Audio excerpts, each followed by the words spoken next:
ಪ್ರೀತಿಯ ವಿದ್ಯಾರ್ಥಿಗಳೇ, ಇವತ್ತು ನಾವು 10ನೇ ತರಗತಿ ಸಿರಿಗನ್ನಡ ಪಠ್ಯಪುಸ್ತಕದಿಂದ ಭಾಗ್ಯಶಿಲ್ಪಿಗಳು ಅನ್ನುವಂತಹ ಪಾಠವನ್ನ ನೋಡೋಣ. ಮೊದಲಿಗೆ ಭಾಗ್ಯಶಿಲ್ಪಿಗಳು ಅಂದ್ರೆ ಏನು? ಶಿಲ್ಪಿ ಅಂದ್ರೆ ಯಾರು? ಒಂದು ಕಲ್ಲನ್ನ ಕೆತ್ತಿ ವಿಗ್ರಹವನ್ನ ಮಾಡುವವನು, ಒಂದು ವಿಗ್ರಹವನ್ನ ರೂಪಿಸುವವನು. ಹಾಗೆ ಭಾಗ್ಯಶಿಲ್ಪಿಗಳು ಅಂದ್ರೆ ಒಂದು ನಾಡಿನ ಭವಿಷ್ಯವನ್ನ ರೂಪಿಸುವವರು. ಒಂದು ಒಳ್ಳೆಯ ಯೋಜನೆಗಳಿಂದ, ಆಡಳಿತದಿಂದಾಗಿ ಒಂದು ಒಳ್ಳೆಯ ನಾಡನ್ನ ರೂಪಿಸಿದ ಶಿಲ್ಪಿಗಳು. ಅವ್ರು ಯಾರ್ಯಾರು ಇದ್ದಾರೆ ಅನ್ನೋದನ್ನ ನಾವು ನೋಡೋಣ. ಹಾಗಾಗಿ ಆ ನಾಡನ್ನ ರೂಪಿಸಿದವರ ಬಗ್ಗೆ ಹೇಳ್ತಾ ಇರೋದ್ರಿಂದ ಈ ಪಾಠಕ್ಕೆ ಭಾಗ್ಯಶಿಲ್ಪಿಗಳು, ನಾಡಿನ ಭಾಗ್ಯವನ್ನ ರೂಪಿಸಿದವರು ಅಂತ ಈ ಪಾಠಕ್ಕೆ ಹೆಸರನ್ನ ಇಡಲಾಗಿದೆ. ಮೊದಲನೇದಾಗಿ ಇಲ್ಲಿ ನಾವು ನಾಲ್ವಡಿ ಕೃಷ್ಣರಾಜ ಒಡೆಯರ್ ಬಗ್ಗೆ ತಿಳ್ಕೊಳ್ತಾ ಇದ್ದೀವಿ. ಕೃಷ್ಣರಾಜ ಒಡೆಯರು ನಮ್ಮ ಮೈಸೂರಿನ ಒಡೆಯ ವಂಶ ಇದೆಯಲ್ಲ, ಒಡೆಯರ್ ಡೈನೆಸ್ಟಿ, ಅಲ್ಲಿನ 24ನೆಯ ರಾಜರು. ನಾಲ್ವಡಿ ಅಂದ್ರೆ ಏನು? ಈಗ ವಂಶದಲ್ಲಿ ತಾತನ ಹೆಸರನ್ನ ಮೊಮ್ಮಗನಿಗೆ ಹೀಗೆ ಇಡ್ತಾ ಬರ್ತೀವಲ್ಲ, ಹಾಗೇನೆ ಮೈಸೂರು ರಾಜವಂಶದಲ್ಲಿ ಇವರು 4ನೇಯವರು. ಕೃಷ್ಣರಾಜ ಅನ್ನುವ ಹೆಸರಿನ ಇರುವಂತಹ 4ನೇಯವರಾದ್ರಿಂದ ಇವರನ್ನ ನಾಲ್ವಡಿ ಅಂತ ಹೇಳ್ತಾರೆ. 2ನೇಯವರಾದ್ರೆ ಇಮ್ಮಡಿ, 3ನೇಯವರಾದ್ರೆ ಮುಮ್ಮಡಿ. ಇವರು ಕೃಷ್ಣರಾಜ ಅಂತ ಹೆಸರಿರುವ 4ನೆಯ ರಾಜ ಆಗಿರೋದ್ರಿಂದ ಇವರನ್ನ ನಾಲ್ವಡಿ ಕೃಷ್ಣರಾಜ ಒಡೆಯರು ಅಂತ ಹೇಳ್ತಾರೆ. ಇವರ ತಂದೆ 10ನೇ ಚಾಮರಾಜೇಂದ್ರ ಒಡೆಯರ್. ಅವರು ಕೂಡ ಬಹಳ ಒಳ್ಳೆಯ ಆಡಳಿತಗಾರರಾಗಿದ್ರು. ಅವರ ತಾಯಿ ಕೆಂಪನಂಜಮ್ಮಣ್ಣಿ ವಾಣಿ ವಿಲಾಸ ಸನ್ನಿಧಾನ ಅಂತ ಹೇಳ್ತಾರೆ. ವಾಣಿ ವಿಲಾಸ ಸನ್ನಿಧಾನ ಅನ್ನೋದು ಅವರ ಟೈಟಲ್ಲು. ಅವರ ನಿಜವಾದ ಹೆಸರು ಕೆಂಪನಂಜಮ್ಮಣ್ಣಿ ಅಂತ. ಇವರಿಬ್ರು ಕೃಷ್ಣರಾಜ ಒಡೆಯರ ತಂದೆ ತಾಯಿಗಳು. ಇವರ ಆಳ್ವಿಕೆ 1902ರಿಂದ 1940 ಅಲ್ಲಿ ತನಕ ನಡೆಯಿತು. ನಾಲ್ವಡಿ ಕೃಷ್ಣರಾಜ ಒಡೆಯರು 1895ರಲ್ಲಿ ಪಟ್ಟಾಭಿಷಿಕ್ತರಾದರು. ಆಗ ಕೇವಲ 10 ವರ್ಷ ಬಾಲಕರಾಗಿದ್ದರಿಂದ ಅವರ ತಾಯಿಯವರಾದ ಮಹಾರಾಣಿ ವಾಣಿ ವಿಲಾಸರವರು ರೀಜೆಂಟ್ ಅಥವಾ ಪ್ರತಿನಿಧಿಯಾಗಿ ಆಡಳಿತ ನಿರ್ವಹಣೆ ಮಾಡಿದ್ರು ಅಂತ. ಅವರ 10 ವರ್ಷ ಬಾಲಕನಾಗಿರುವಾಗಲೇ ಅವರ ತಂದೆ ಚಾಮರಾಜೇಂದ್ರ ಒಡೆಯರವರು ತೀರ್ಕೊಂಡ್ರು. ಹಾಗಾಗಿ ಅನಿವಾರ್ಯವಾಗಿ ಅವರಿಗೆ ಪಟ್ಟಾಭಿಷೇಕ ಮಾಡಲಾಯಿತು. ಆದರೆ ಚಿಕ್ಕವರಾದ್ರಿಂದ ಅವರ ತಾಯಿ ರೀಜೆಂಟ್ ಅಥವಾ ಪ್ರತಿನಿಧಿ. ಯಾರ ಪ್ರತಿನಿಧಿ? ಆವಾಗ ಭಾರತದಲ್ಲಿ ಬ್ರಿಟಿಷ್ ಸರ್ಕಾರ ಇತ್ತಲ್ವಾ, ಮೈಸೂರು ಕೂಡ ಬ್ರಿಟಿಷರ ವಶದಲ್ಲಿತ್ತು. ಹಾಗಾಗಿ ಅವರ ಪ್ರತಿನಿಧಿ ಅಂತ ಹೇಳಿ ಬ್ರಿಟಿಷ್ ಸರ್ಕಾರದವರು ಅವರ ತಾಯಿಯವರನ್ನ ನೇಮಿಸ್ತಾರೆ.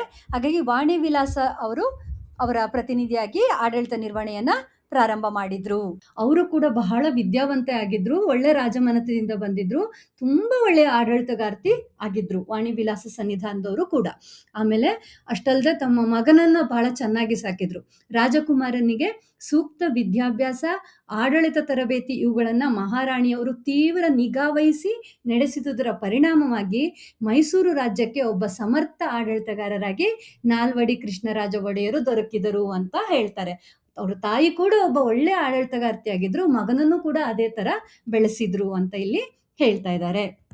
ಹಾಗೆ 1902 ಆಗಸ್ಟ್ 8ನೇ ತಾರೀಕಿನಿಂದ ಮೈಸೂರು ರಾಜ್ಯದ ನೇರ ಉಸ್ತುವಾರಿ ಕೃಷ್ಣರಾಜ ಒಡೆಯರ ಸುಪರ್ದಿಗೆ ಬಂತು ಅಂತ. ಅಂದ್ರೆ ಅವರು ಮೆಜಾರಿಟಿಗೆ ಬಂದ ಮೇಲೆ ರಾಜ್ಯದ ಆಡಳಿತ ಅವ್ರ ಕೈಗೆ ಬಂತು. ಯಾವಾಗ? 1902 ಆಗಸ್ಟ್ 8ನೇ ತಾರೀಕಿನಿಂದ.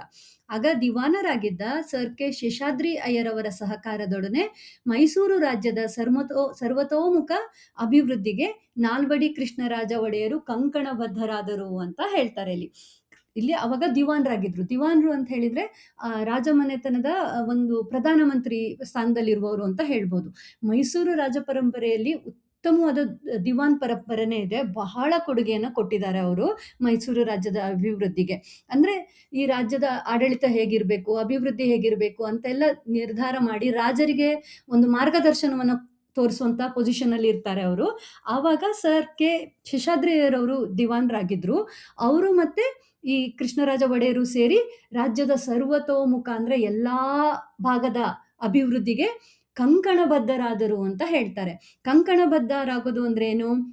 ಈಗ ಕಂಕಣ ಅಂದ್ರೆ ಮದುವೆ ಸಮಯದಲ್ಲಿ ವಧುವರರಿಗೆ ಒಂದು ದಾರ ಕಟ್ತಾರೆ ಕೈಗೆ. ಅಂದ್ರೆ ಈ ಮದುವೆನ ನಾವು ಮಾಡ್ಕೊಳ್ತೀವಿ, ಮದುವೆನ ನಡೆಸ್ತೀವಿ, ಯಾವುದೇ ತೊಂದರೆಗಳು ಬಂದ್ರು ಅನ್ನುವ ಅರ್ಥದಲ್ಲಿ. ಈಗ ಯಜ್ಞ ಯಾಗಾದಿಗಳನ್ನು ಮಾಡುವಾಗ್ಲೂ ಕೂಡ ಯಜ್ಞ ಮಾಡುವವರು ಕಂಕಣ ಧರಿಸ್ಕೊಳ್ತಾ ಇದ್ರು. ಈ ನಿರ್ಧಾರ ಮಾಡಿದ್ಮೇಲೆ ನಾನು ಏನೇ ತೊಂದರೆ ಬಂದ್ರು ಈ ಕೆಲಸವನ್ನು ಮುಗಿಸ್ತೀನಿ ಅಂತ. ಹಾಗೇನೆ ಕಂಕಣ ಬದ್ಧರಾಗೋದು ಅಂದ್ರೆ ಅದೊಂದು ಸಾಂಕೇತಿಕತೆ, ಇಂಡಿಕೇಶನ್. ಎಷ್ಟೇ ಕಷ್ಟ ಆದ್ರೂ ಏನೇ ಬಂದ್ರು ನಾನು ಈ ಕೆಲಸವನ್ನ ಮುಗಿಸ್ತೀನಿ ಅಂತ. ಹಾಗಾಗಿ ಇವರಿಲ್ಲಿ ಯಾಕೆ ಕಂಕಣಬದ್ಧರಾದ್ರು? ಮೈಸೂರಿನ ಅಭಿವೃದ್ಧಿ ಮಾಡ್ತೀವಿ ಅಂತ ಅವರಿಬ್ರು ಕಂಕಣಬದ್ಧರಾದ್ರು ಆಯ್ತಾ. ಆ ಕಾಲದಲ್ಲಿ ಇಡೀ ಭರತಖಂಡದಲ್ಲಿ ಯಾವ ಸಂಸ್ಥಾನವೂ ಕಾಣದ ಅಭಿವೃದ್ಧಿಯನ್ನು ಮೈಸೂರು ಸಂಸ್ಥಾನವು ಕಂಡುದರಿಂದ ಮೈಸೂರು ಸಂಸ್ಥಾನಕ್ಕೆ ಮಾದರಿ ಮೈಸೂರು ಎನ್ನುವಂತಹ ಕೀರ್ತಿ ಪ್ರಾಪ್ತವಾಯಿತು ಅಂತ ಹೇಳ್ತಾರೆ. ಬರೀ ಕಂಕಣಭದ್ರ ಆದಷ್ಟೇ ಅಲ್ಲ, ಅವ್ರು ಮಾಡಿ ತೋರಿಸಿದ್ರು. ಹಾಗಾಗಿ ಅದು ಮಾದರಿ ಮೈಸೂರು, ಮಾಡೆಲ್ ಮೈಸೂರು ಅಂತ ಅಂದ್ಕೊಳ್ತು ಅಂತ ಹೇಳ್ತಾರೆ. ಅವಾಗೇನು ಬ್ರಿಟಿಷರ ಕಾಲ ಇತ್ತು. ಬ್ರಿಟಿಷರ ಕೆಳಗಡೆ ತುಂಬಾ ರಾಜ ಸಂಸ್ಥಾನಗಳಿದ್ವು. ಆದರೆ ಅದರಲ್ಲಿ ಮೈಸೂರು ಸಂಸ್ಥಾನ ಮಾತ್ರ ಅದು ಮಾಡಿದಷ್ಟು ಅಭಿವೃದ್ಧಿಯನ್ನ ಯಾವ ಸಂಸ್ಥಾನವೂ ಮಾಡಲಿಲ್ಲ. ಹಾಗಾಗಿ ಅದು ಮಾದರಿ ಮೈಸೂರು ಅಂತ ಅನ್ನಿಸ್ಕೊಳ್ತು ಅಂತ ಇಲ್ಲಿ ಹೇಳ್ತಾರೆ. ನಾಲ್ವಡಿ ಕೃಷ್ಣರಾಜ ಒಡೆಯರು ಅರಸು ಮನೆತನದಿಂದ ಬಂದವರಾಗಿದ್ದರೂ ಸಹ ಜನತೆ ಆಡಳಿತದಲ್ಲಿ ಪಾಲ್ಗೊಳ್ಳುವಿಕೆಯ ಪರವಾಗಿದ್ದರು. ಎಷ್ಟೊಂದು ಒಳ್ಳೆಯ ಚಿಂತನೆ ಅಲ್ವಾ? ಅರಸು ಮನೆತನದಿಂದ ಬಂದವರು ಯಾರು ಜನರಿಗೆ ಆಡಳಿತ ಮಾಡ್ಲಿಕ್ಕೆ ಬಿಟ್ಕೊಡ್ತಾರೆ ಹೇಳಿ ಅಲ್ವಾ? ಆದ್ರೂನು ಇವಾಗ ನಮ್ಮ ದೇಶದಲ್ಲಿ ಡೆಮೋಕ್ರಸಿ ಇದೆ, ಪ್ರಜಾಪ್ರಭುತ್ವ ಇದೆ. ಆದ್ರೆ ಆ ಕಾಲದಲ್ಲಿ ಅವರು ಅರಸು ಮನೆತನದವ್ರು ಆಗಿದ್ರೂ ಕೂಡ ಜನರು ಬರ್ಲಿ, ಜನರು ಆಡಳಿತದಲ್ಲಿ ಸಲಹೆಗಳನ್ನ ಕೊಡ್ಲಿ, ಭಾಗವಹಿಸ್ಲಿ ಅಂತ ಆ ತರದ ಒಂದು ಮನೋಭಾವವನ್ನ ಅವ್ರು ಹೊಂದಿದ್ರು ಅನ್ನೋದು ಅವರ ಒಳ್ಳೆಯ ವ್ಯಕ್ತಿತ್ವವನ್ನ, ಒಬ್ಬ ಆಡಳಿತಗಾರರಾಗಿ ಅವ್ರು ಎಷ್ಟು ಒಂದು ಉದಾರ ವ್ಯಕ್ತಿತ್ವವನ್ನ ಹೊಂದಿದ್ರು, ದೂರದೃಷ್ಟಿಯನ್ನ ಹೊಂದಿದ್ರು ಅನ್ನೋದನ್ನ ಇದು ತೋರ್ಸತ್ತೆ. ನಾವು ನೋಡಿದ್ವಲ್ಲ, ಅವರು ಪ್ರಜೆಗಳು ಕೂಡ ಆಡಳಿತದಲ್ಲಿ ಭಾಗವಹಿಸಬೇಕು ಅಂತ ಹೇಳಿದ್ರು ಅಂತ. ಅದನ್ನ ಯಾವ ರೀತಿ ಜಾರಿ ತಂದ್ರು? ಅದಕ್ಕಾಗಿ ಅವರು ಪ್ರಜಾಪ್ರತಿನಿಧಿ ಸಭೆ, ಈ ಪ್ರಜಾಪ್ರತಿನಿಧಿ ಸಭೆ ಮೊದಲಿಂದಾನು ಇತ್ತು, ಆದ್ರೆ ಅದು ಬರೋ ಹೆಸರಿಗೆ ಮಾತ್ರ ಇತ್ತು.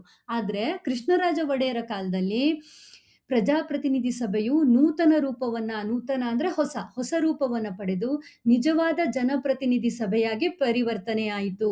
ಅದಕ್ಕಾಗಿ 1923ರಲ್ಲಿ ಹೊಸ ಕಾನೂನನ್ನ ಜಾರಿಗೆ ತಂದು ಪ್ರಜಾಪ್ರತಿನಿಧಿ ಸಭೆಯನ್ನ ಶಾಸನಬದ್ಧ ಸಂಸ್ಥೆಯನ್ನಾಗಿ ಮಾಡಿದ್ರು ಅಂತ ಹೇಳ್ತಾರೆ. ಇಲ್ಲ ಅಂತ ಹೇಳಿದ್ರೆ ಅದರ ನಿರ್ಧಾರಗಳಿಗೆ ಯಾವುದೇ ಬೆಲೆ ಇರ್ತಿರ್ಲಿಲ್ಲ. ಕೇಳಿಸ್ಕೊಂಡ್ರೆ ಕೇಳಿಸ್ಕೊಳ್ಬೋದು, ಇಲ್ಲ ಅಂದ್ರೆ ಬೇಡ, ಅವ್ರು ಹೇಳಿದ್ದ ನಿರ್ಧಾರವನ್ನ ಸಂಸ್ಥಾನ ಒಪ್ಕೊಳ್ಬೇಕಾಗಿರ್ಲಿಲ್ಲ. ಈಗ ಅದನ್ನ ಕಾನೂನುಬದ್ಧ ಸಂಸ್ಥೆಯಾಗಿ ಮಾಡಿರೋದ್ರಿಂದ ಪ್ರಜಾಪ್ರತಿನಿಧಿಗಳು ಹೇಳುವಂತ ನಿರ್ಧಾರವನ್ನು ಕೂಡ ಮೈಸೂರು ಸಂಸ್ಥಾನ ಕೇಳಬೇಕಾಗಿತ್ತು. ಇದು ಪ್ರಜಾತಂತ್ರದ ದೃಷ್ಟಿಯಿಂದ ಭಾರತದಲ್ಲಿಯೇ ಮಾದರಿಯಾದ ಸಂಸ್ಥೆಯಾಗಿ ಕಾರ್ಯನಿರ್ವಹಿಸಲು ಪ್ರಾರಂಭಿಸಿತು.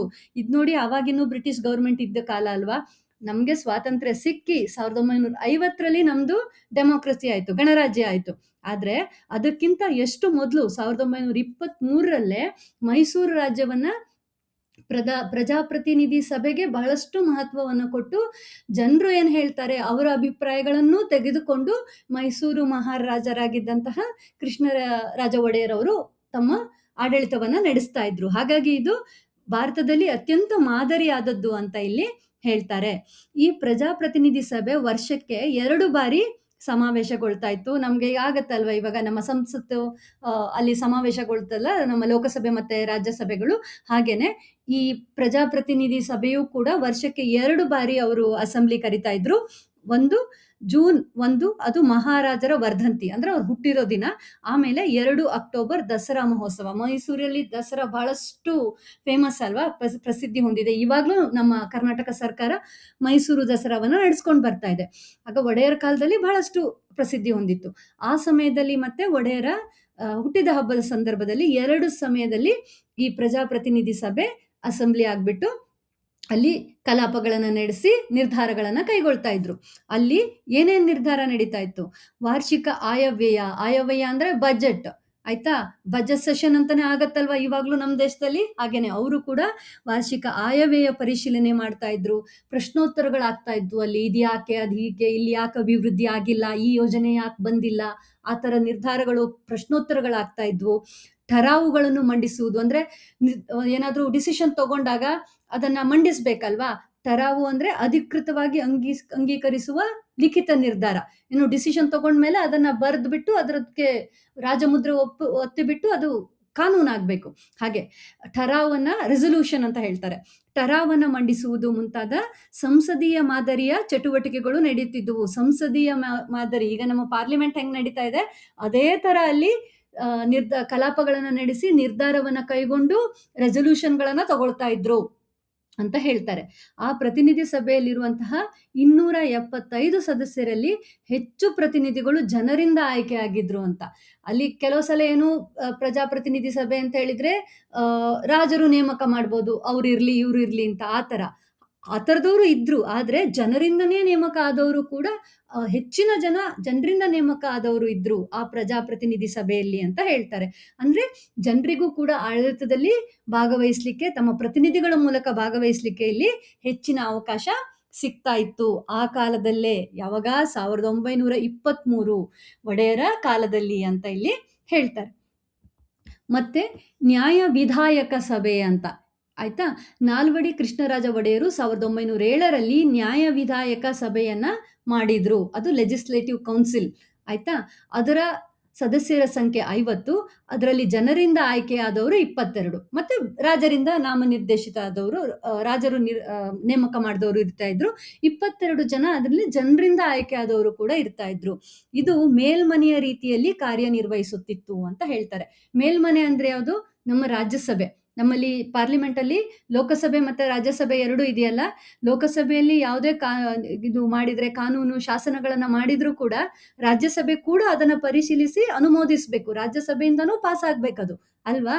ಹಾಗೇನೆ ಪ್ರಜಾಪ್ರತಿನಿಧಿ ಸಭೆ ಅಲ್ಲಿ ಲೋಕಸಭೆ ತರ ಕೆಲಸ ಮಾಡ್ತಾ ಇದ್ರೆ, ನ್ಯಾಯ ವಿಧಾಯಕ ಸಭೆ ಇದೆಯಲ್ಲ, ಇದು ರಾಜ್ಯಸಭಾ ಮೇಲ್ಮನೆ ಅಂತ ಹೇಳ್ತಾರೆ, upper house of the parliament ಆಯ್ತಾ. ಮೇಲ್ಮನೆಯ ರೀತಿಯಲ್ಲಿ ಕಾರ್ಯನಿರ್ವಹಿಸುತ್ತಿದ್ದ ಈ ಸಂಸ್ಥೆ ಜೂನ್ ಮತ್ತು ಡಿಸೆಂಬರ್ ತಿಂಗಳುಗಳಲ್ಲಿ ಬೆಂಗಳೂರಿನಲ್ಲಿ ಸಮಾವೇಶಗೊಳ್ತಾ ಇತ್ತು ಅಂತ ಹೇಳ್ತಾರೆ. ಆಯ್ತಾ. ಅವರ ನ್ಯಾಯ ವಿಧಾಯಕ ಸಭೆ ಅಥವಾ ಲೆಜಿಸ್ಲೇಟಿವ್ ಕೌನ್ಸಿಲ್ ಏನಿದೆ ಅದರ ಸಭೆ ಬೆಂಗಳೂರಿನಲ್ಲಿ ಆಗ್ತಾ ಇತ್ತು. ಪ್ರಜಾಪ್ರತಿನಿಧಿ ಸಭೆಯಲ್ಲಿ ಮಂಡಿಸಿದ ಎಲ್ಲ ವಿಷಯಗಳನ್ನ ವಿಮರ್ಶಿಸುವ ಅಧಿಕಾರ ಈ ಸಭೆಗಿತ್ತು ಅಂತ ಹೇಳ್ತಾರೆ. ಇವಾಗ ನಮ್ಮ ರಾಜ್ಯಸಭೆ ಕೂಡ ಯಾವುದೇ ಕಾನೂನುಗಳನ್ನ ತಂದ್ರು ಕೂಡ ಅವರು ಕೂಡ ವಿಮರ್ಶೆ ಮಾಡ್ತಾರೆ. ಈ ಹಣಕಾಸಿಗೆ ಸಂಬಂಧಪಟ್ಟಿದ ಕಾನೂನಲ್ಲ, ಆರ್ಡಿನರಿ ಯಾವುದೇ ಲಾಸ್ ಇದ್ರೂ ರಾಜ್ಯಸಭೆಯಿಂದ ಕೂಡ ಇವಾಗ್ಲೂ ಪಾಸ್ ಆಗ್ಬೇಕು. ಹಾಗೇನೆ ಆ ಕಾಲದಲ್ಲೂ ಕೂಡ ನ್ಯಾಯ ವಿಧಾಯಕ ಸಭೆ ಪ್ರಜಾಪ್ರತಿನಿಧಿ ಸಭೆಯಲ್ಲಿ ಮಾಡಿದಂತ ಎಲ್ಲ ವಿಷಯಗಳನ್ನ ಇವರು ಪರಿಶೀಲನೆ ಮಾಡ್ತಾ ಇದ್ರು. ಯಾವುದೇ ಕಾನೂನನ್ನ ಜಾರಿಗೊಳಿಸಲು ಈ ಸಭೆಯ ಅನುಮತಿ ಅಗತ್ಯವಾಗಿತ್ತು. ಈಗ್ಲೂ ಕೂಡ ನಮ್ಮ ರಾಜ್ಯಸಭೆ ಇದೇ ತರ ಕೆಲಸ ಮಾಡುತ್ತೆ. ಆಗ್ಲೂ ಕೂಡ ಅವರ ನ್ಯಾಯ ವಿಧಾಯಕ ಸಭೆ ಅದೇ ರೀತಿ ಕೆಲಸ ಮಾಡ್ತಾ ಇತ್ತು. ಆ ಸಭೆಗೆ ಸರ್ಕಾರದ ಖರ್ಚು ವೆಚ್ಚಗಳನ್ನ ಕಡಿಮೆ ಮಾಡುವ ಅಧಿಕಾರ ಸಹ ಇತ್ತು. ನೋಡಿ ಎಷ್ಟು ದೊಡ್ಡ ಅಧಿಕಾರ ಅದು. ರಾಜಪ್ರಭುತ್ವದ ಕಾಲ. ಆ ಕಾಲದಲ್ಲೂ ಕೂಡ ರಾಜರ ಪ್ರಭುತ್ವದ ಅದು ಖರ್ಚು ವೆಚ್ಚಗಳನ್ನು ಕೂಡ ನೀವು ಕಡಿಮೆ ಮಾಡಿ ಅನ್ನುವಂತ ಹೇಳುವ ಅಧಿಕಾರ ಪ್ರಜೆಗಳ ಪ್ರತಿನಿಧಿ ಇರುವಂತ ಈ ಸಂಸ್ಥೆಗೆ ಇತ್ತಂತೆ, ನ್ಯಾಯ ವಿಧಾಯಕ ಸಭೆಗೆ. ಅಂದ್ರೆ ಎಷ್ಟೊಂದು ದೂರದೃಷ್ಟಿ ಇಟ್ಕೊಂಡು ಎಷ್ಟು ಒಂದು ಒಳ್ಳೆಯ ರೀತಿಯ ಅಧಿಕಾರವನ್ನ ಇವರು ರೂಪಿಸಿದ್ರು. ಅದಕ್ಕೆ ನಾವು ಅವರನ್ನ ಭಾಗ್ಯಶಿಲ್ಪಿಗಳು ಅಂತ ಹೇಳೋದು. ಈಗ ಈ ಆಡಳಿತ ಸುಧಾರಣೆ ಅಲ್ಲದೆ ಇನ್ನೇನು ಕೊಡುಗೆಗಳನ್ನ ಕೊಟ್ರು ನಾಲ್ವಡಿ ಕೃಷ್ಣರಾಜ ಒಡೆಯರು ಅಂತ ನೋಡೋಣ. ಸ್ಥಳೀಯ ಸಂಸ್ಥೆಗಳನ್ನ ರಚಿಸಿ ಆಡಳಿತ ವಿಕೇಂದ್ರೀಕರಣಕ್ಕೆ ಅನುವು ಮಾಡಿಕೊಟ್ಟರು ಅಂತ ಹೇಳ್ತಾರೆ. ವಿಕೇಂದ್ರೀಕರಣ ಅಂದ್ರೇನು? ಡಿಸೆಂಟ್ರಲೈಸೇಷನ್. ಇವಾಗ ನೀವು ಸಿವಿಕ್ಸ್ ಅಲ್ಲಿ ಓದಿರ್ತೀರಲ್ವಾ, ನಮ್ಮ ದೇಶದ ಆಡಳಿತ ಎಲ್ಲ ಕೇಂದ್ರ ಸರ್ಕಾರದ ಕೈನಲ್ಲೇ ಇದೆಯಾ? ಇಲ್ಲ. ರಾಜ್ಯ ಸರ್ಕಾರಕ್ಕೂ ಅಧಿಕಾರ ಇದೆ. ಹಾಗಾದ್ರೆ ಎಲ್ಲ ರಾಜ್ಯ ಸರ್ಕಾರದ ಕೈಯಲ್ಲಿದೆಯಾ? ಇಲ್ಲ. ನಮ್ಮಲ್ಲಿ ಮುನ್ಸಿಪಾಲಿಟಿಗಳಿವೆ, ನಗರ ಪಂಚಾಯತಿಗಳಿವೆ, ಗ್ರಾಮ ಪಂಚಾಯತಿಗಳಿವೆ, ತಾಲೂಕು ಪಂಚಾಯತಿಗಳಿವೆ. ಇದನ್ನ ಏನ್ ಹೇಳ್ತಾರೆ? ವಿಕೇಂದ್ರೀಕರಣ, ಡಿಸೆಂಟ್ರಲೈಸೇಷನ್ ಅಂತ ಹೇಳ್ತಾರೆ. ಬಹಳ ಮುಖ್ಯ ಅದು. ಈಗ ಅವರು ರಾಜರಾಗಿದ್ರು. ರಾಜರ ಕಾಲದಲ್ಲಿ ಆಡಳಿತ ಎಲ್ಲ ರಾಜರ ಕೈಯಲ್ಲೇ ಇರೋದಲ್ವಾ. ಆದ್ರೂ ಕೂಡ ಅವರು ಎಷ್ಟೊಂದು ವಿಶಾಲ ಮನೋಭಾವದವರು, ದೂರದೃಷ್ಟಿಯವರಾಗಿದ್ರು ಅಂದ್ರೆ ಆಡಳಿತವನ್ನ ವಿಕೇಂದ್ರೀಕರಣಕ್ಕೆ ಅನುವು ಮಾಡಿಕೊಟ್ರು. ನಗರ ಪಾಲಿಕೆಗಳು ಹಾಗೂ ಗ್ರಾಮ ಪಂಚಾಯತಿಗಳು ಕಾರ್ಯನಿರ್ವಹಿಸಲು ಪ್ರಾರಂಭಿಸಿದವು ಅಂತ ಹೇಳ್ತಾರೆ.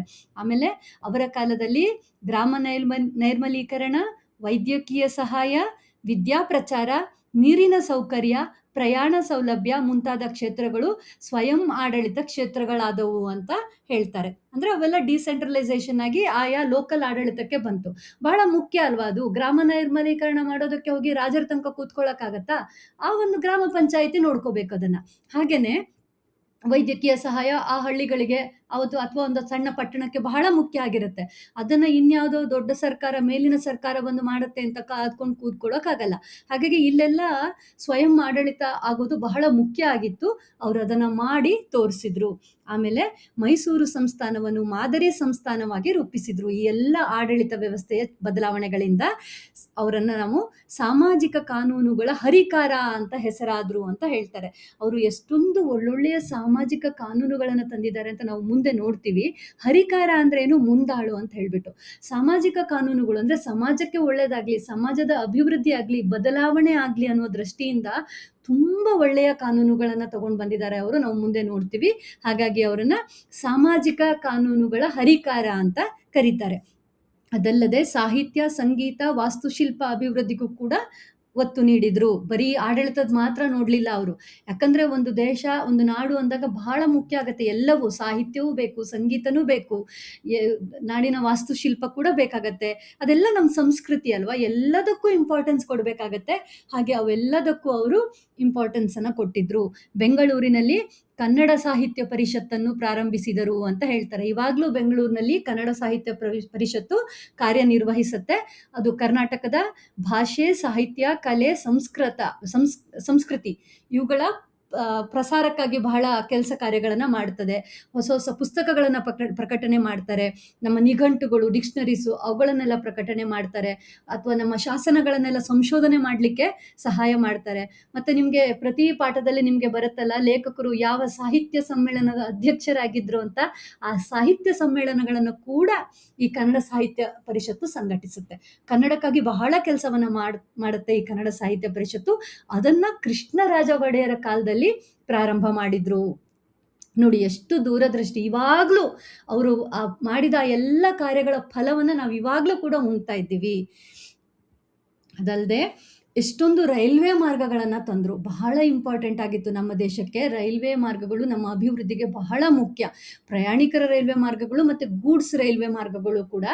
ನಮ್ಮ ಇಲ್ಲಿ ಭಾರತಕ್ಕೆ ರೈಲ್ವೆ ಬಂದಿದ್ದೆ 1853ರಲ್ಲಿ, 1853 ಆದ್ರೆ 1931 ವೇಳೆಗೆ ಇವರು ಮೈಸೂರಿನ ಅರಸರು ಅದು ಅಭಿವೃದ್ಧಿಯ ಒಂದು ಭಾಗವಾಗಿ ಅವರು ಕೂಡ ಬಹಳ ಗಮನ ಕೊಟ್ಟಿದ್ರು. ನಮ್ಮ ದೇಶಕ್ಕೆ, ನಮ್ಮ ನಾಡಿಗೆ ರೈಲ್ವೆ ಮಾರ್ಗಗಳು ಬೇಕು ನಮ್ಮ ಅಭಿವೃದ್ಧಿಗಾಗಿ ಅಂತ.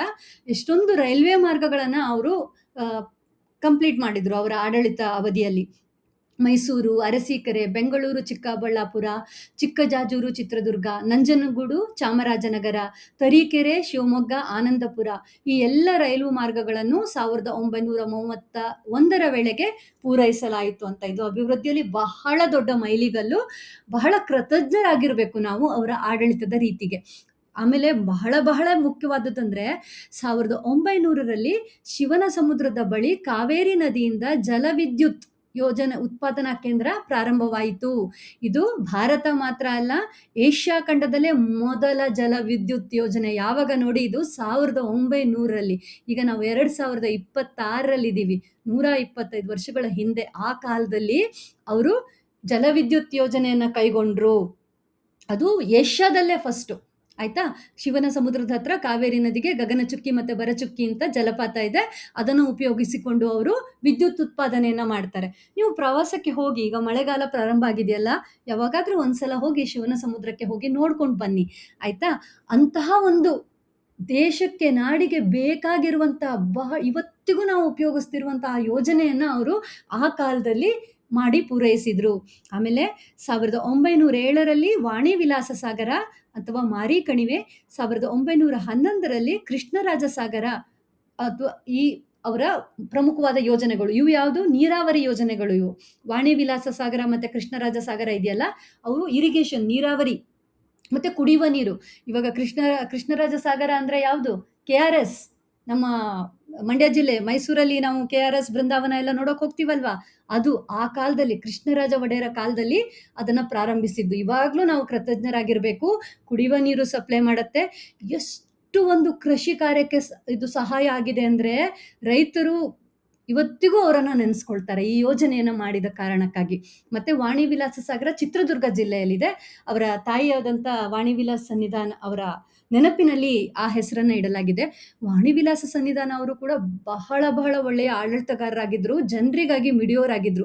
ಈ ಯೋಜನೆಗಳನ್ನ ಐತಿಹ್ಯ ಹೇಳ್ತಾರೆ, ಲೆಜೆಂಡ್, ನಿಜಾನೋ ಸುಳ್ಳೋ ಗೊತ್ತಿಲ್ಲ. ಈ ಯೋಜನೆಗಳನ್ನ ಮಾಡುವಾಗ ಅವರಿಗೆ, ಒಡೆಯರಿಗೆ ದುಡ್ಡಿನ ಅದಕ್ಕೆ ಹಣಕಾಸಿನ ವ್ಯವಸ್ಥೆ ಕಡಿಮೆ ಆಯ್ತು, ಕೊರತೆ ಆಯ್ತು, ದುಡ್ಡು ಇರ್ಲಿಲ್ಲ ಅಷ್ಟೊಂದು. ಆವಾಗ ವಾಣಿ ವಿಲಾಸ ಅವರು ಅವರ ಒಡವೆಗಳನ್ನ ಮಾರಿ ಈ ಯೋಜನೆಗಳನ್ನ ಮಾಡ್ಲಿಕ್ಕೆ ಅನುವು ಮಾಡಿಕೊಟ್ರಂತೆ. ಅಷ್ಟೊಂದು ಅಭಿವೃದ್ಧಿ ಪರವಾದ ಕಾರ್ಯಗಳನ್ನ ಅವರು ಮಾಡಿದ್ದಾರೆ. ಇನ್ನು ಈ ವಿದ್ಯುತ್ ಯೋಜನೆ ಇದೆಯಲ್ಲ, 1900ರಲ್ಲಿ ಪ್ರಾರಂಭ ಮಾಡಿದ್ರಲ್ಲ. ಮೊದಲಿಗೆ KGF ಅಂದ್ರೆ ಮೂವಿ ಅಲ್ಲ, ಚಿನ್ನದ ಗಣಿ ಇದೆಯಲ್ಲ ನಮ್ಮ ಕೋಲಾರದಲ್ಲಿ, ಅದಕ್ಕೆ ವಿದ್ಯುತ್ ಸಪ್ಲೈಯನ್ನ ಮಾಡಿದ್ರು ಮೊದಲಿಗೆ ಈ ಶಿವನ ಸಮುದ್ರದ ಕಾವೇರಿ ಜಲ ವಿದ್ಯುತ್ ಯೋಜನೆಯಿಂದ. ಆಮೇಲೆ ಬೆಂಗಳೂರಿಗೆ ಬೀದಿ ದೀಪಗಳು ಬಂತು. ಎಲ್ಲಿಂದ? ಇದೇ ಕಾವೇರಿ ವಿದ್ಯುತ್ ಯೋಜನೆಯಿಂದ. ಏಷ್ಯಾ ಖಂಡದಲ್ಲಿ ಫಸ್ಟ್ ಟೈಮ್ ಮೊದಲಿಗೆ ಸ್ಟ್ರೀಟ್ ಲೈಟ್, ವಿದ್ಯುತ್ ಸ್ಟ್ರೀಟ್ ಲೈಟ್ಗಳನ್ನ ಹೊಂದಿದ್ದು ಯಾವುದು ಅಂದ್ರೆ ಅದು ನಮ್ಮ ಬೆಂಗಳೂರು. ಎಲ್ಲಿಂದ ಬಂತು? ಅದು ನಮ್ಮ ಶಿವನ ಸಮುದ್ರದ ಕಾವೇರಿ ಜಲವಿದ್ಯುತ್ ಯೋಜನೆಯಿಂದ ಬಂತು. ಆಯ್ತಾ? ಇಂತಿಂತ ಒಳ್ಳೆ ಯೋಜನೆಗಳನ್ನ ಅವರು ಮಾಡಿದ್ರು. ಹಾಗಾಗಿ ಆ ಕಾಲದಲ್ಲಿ ಜನರು ಹೇಳ್ತಾ ಇದ್ರು ಕೃಷ್ಣರಾಜ ಒಡೆಯರ್ ಬಗ್ಗೆ. ಕೃಷ್ಣರಾಜ ಭೂಪ ಮನೆ ಮನೆಯಲ್ಲಿ ದೀಪ ಅಂತ ಒಂದು ನುಡಿಗಟ್ಟು ಅಥವಾ ಪ್ರವರ್ಬ್ ಅನ್ನೋ ತರ ಹೇಳ್ತಾ ಇದ್ರು. ಅಷ್ಟು ಕೃತಜ್ಞರಾಗಿದ್ರು ಜನರು ಅವರ ಅಭಿವೃದ್ಧಿ ಕಾರ್ಯಗಳಿಗಾಗಿ. ನಾವು ಕೂಡ ಅವರನ್ನ ಸ್ಮರಿಸ್ಕೊಳ್ಬೇಕು ಈ ಎಲ್ಲ ಅಭಿವೃದ್ಧಿ ಕಾರ್ಯಗಳನ್ನ ಮಾಡಿದ್ದಕ್ಕಾಗಿ. ಮುಂಗಾಣಿಕೆ ಅಂತ ಹೇಳ್ತಾರೆ ನೋಡಿ ಇಲ್ಲಿ. ಇದು KRS ಮತ್ತೆ ವಾಣಿ ವಿಲಾಸ ಸಾಗರ ಅವರ ಮುಂಗಾಣಿಕೆ ಅಂದ್ರೆ ಮುಂದಾಲೋಚನೆ, ದೂರದೃಷ್ಟಿ, ಫಾರ್ಸೈಟ್. ಇವತ್ತಿಗೂ ಉಪಯೋಗಿಸ್ತಿದ್ದೀವಲ್ವಾ ನಾವು ಅದನ್ನ? ಎಷ್ಟು ಕೃತಜ್ಞರಾಗಿರ್ಬೇಕು. ಅಷ್ಟೊಂದು ಒಂದು ಮುಂದಾಲೋಚನೆ, ದೂರದೃಷ್ಟಿ ಇತ್ತು ಅವರ ಆಡಳಿತದಲ್ಲಿ ಅಂತ ಇಲ್ಲಿ ನಾವು ನೋಡ್ಬಹುದು. ಆಮೇಲೆ ಅಷ್ಟೇ ಅಲ್ಲ, ಪ್ರಾಥಮಿಕ ಮತ್ತು ಮಾಧ್ಯಮಿಕ ವಿದ್ಯಾಭ್ಯಾಸವನ್ನ ಉಚಿತ ಹಾಗೂ ಕಡ್ಡಾಯವಾಗಿ ಪ್ರಾರಂಭಿಸಲಾಯಿತು. ಇವಾಗ್ಲೂ ನಮ್ಮ ದೇಶದಲ್ಲಿ ಉಚಿತ ಮತ್ತೆ ಕಡ್ಡಾಯ ಶಿಕ್ಷಣ ನೀತಿ ಇದೆ. ಅದು ಇಡೀ ಕೇಂದ್ರ ಸರ್ಕಾರ ಮತ್ತೆ ರಾಜ್ಯ ಸರ್ಕಾರಗಳು ಸೇರಿ ಮಾಡ್ತವೆ. ಬಟ್ ಆ ಕಾಲದಲ್ಲಿ ಅವರು ಅರಸರ ಆಡಳಿತ ಇದ್ದ ಕಾಲದಲ್ಲಿಯೂ ಕೂಡ ಎಲ್ಲರೂ ವಿದ್ಯಾವಂತರಾಗಬೇಕು ಅಂತ ಹೇಳ್ಬಿಟ್ಟು ಉಚಿತ ಮತ್ತೆ ಕಡ್ಡಾಯ ಶಿಕ್ಷಣವನ್ನ ಪ್ರಾರಂಭಿಸಿದ್ರು. ಆಮೇಲೆ ನಾಡಿನಲ್ಲಿ ಮೊದಲ ವಿಶ್ವವಿದ್ಯಾನಿಲಯವಾದ ಮೈಸೂರು ವಿಶ್ವವಿದ್ಯಾನಿಲಯವನ್ನ ಸ್ಥಾಪಿಸಿದ ಕೀರ್ತಿ ನಾಲ್ವಡಿ ಅವರಿಗೆ ಸಲ್ಲುತ್ತದೆ. ಮೈಸೂರು ಯೂನಿವರ್ಸಿಟಿ, ಆಯ್ತಾ? ಅದು ಇಡೀ ನಮ್ಮ ಕರ್ನಾಟಕದಲ್ಲಿ ಮೊದಲನೇ ಅಂತ ಯೂನಿವರ್ಸಿಟಿ ಅದು. ಅದನ್ನ ಸ್ಥಾಪಿಸಿದ್ರು. ಅಂದ್ರೆ ವಿದ್ಯಾಭ್ಯಾಸಕ್ಕೆ ಅಷ್ಟು ಒಂದು ಬೆಲೆಯನ್ನ ಕೊಟ್ರು ಅವರು. ಪ್ರಾಥಮಿಕ ಮಾಧ್ಯಮಿಕ ಅಲ್ದಲೇನೆ ಯೂನಿವರ್ಸಿಟಿ ಅಂದ್ರೇನು, ಡಿಗ್ರಿ ಪೋಸ್ಟ್ ಗ್ರಾಜುಯೇಷನ್ ತನಕ ಹೋಗುತ್ತಲ್ವಾ, ಅದಕ್ಕೂ ಕೂಡ ಅಷ್ಟು ಬೆಲೆಯನ್ನ ಕೊಟ್ಟು ಅವರು ವಿಶ್ವವಿದ್ಯಾನಿಲಯವನ್ನೇ ಕೂಡ ಸ್ಥಾಪನೆ ಮಾಡಿದ್ರು. ಆಮೇಲೆ ಆರೋಗ್ಯಕ್ಕೆ 270 ಉಚಿತ ಆಸ್ಪತ್ರೆಗಳು ಕಾರ್ಯಾರಂಭ ಮಾಡಿದವು. ಅವಾಗೆಲ್ಲ ಏನಿತ್ತು, ಮೊದಲು ಈ ಹಳ್ಳಿ ವೈದ್ಯರು ಅವರು ಔಷಧಿಗಳನ್ನ ಕೊಡ್ತಾ ಇದ್ರು, ಅದು ಸಾಕಾಗ್ತಿರ್ಲಿಲ್ಲ. ಹಾಗಾಗಿ ಅವರು ಆಸ್ಪತ್ರೆಗಳನ್ನ ಕಟ್ಸಿದ್ರು ಮತ್ತೆ ಉಚಿತವಾಗಿ ಅಲ್ಲಿ ಔಷಧಿಗಳನ್ನ ಕೊಡುವಂತ ಸೌಲಭ್ಯವನ್ನ ಮಾಡಿದ್ರು. ಆಮೇಲೆ ವಾಣಿಜ್ಯ ಕ್ಷೇತ್ರ ಅಂದ್ರೆ ಎಕಾನಮಿಯಲ್ಲಿ ಬಹಳ ಒಂದು ದೂರದರ್ಶಿತ್ವವನ್ನ ಹೊಂದಿದ್ರು.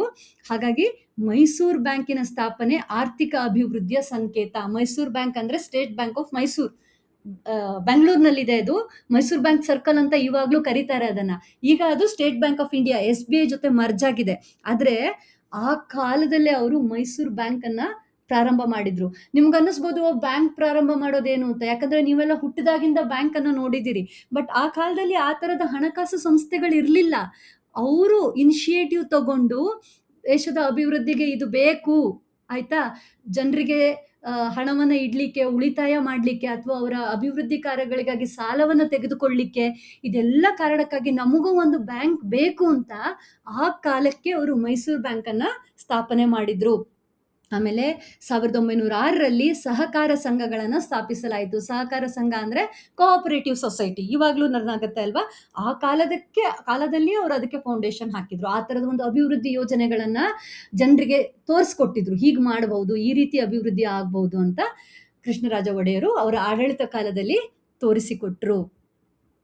ಆಮೇಲೆ ಅವರು ಮಾಡಿದ ಸಾಮಾಜಿಕ ಕಾನೂನುಗಳು ಬಹಳ ಮುಖ್ಯ. ಯಾಕಂದ್ರೆ ನಾವು ಓದಿದ್ವೆಲ್ಲ ಹಿಂದೆ, ಸಾಮಾಜಿಕ ಕಾನೂನುಗಳ ಹರಿಕಾರ ಅಂದ್ರೆ ಸಾಮಾಜಿಕ ಕಾನೂನುಗಳನ್ನು ತಂದ್ರಲ್ಲಿ ಮುಖ್ಯರಾದವರು, ಮುಂದಾಳತ್ವವನ್ನ ಹೊಂದಿದವರು ಅಂತ.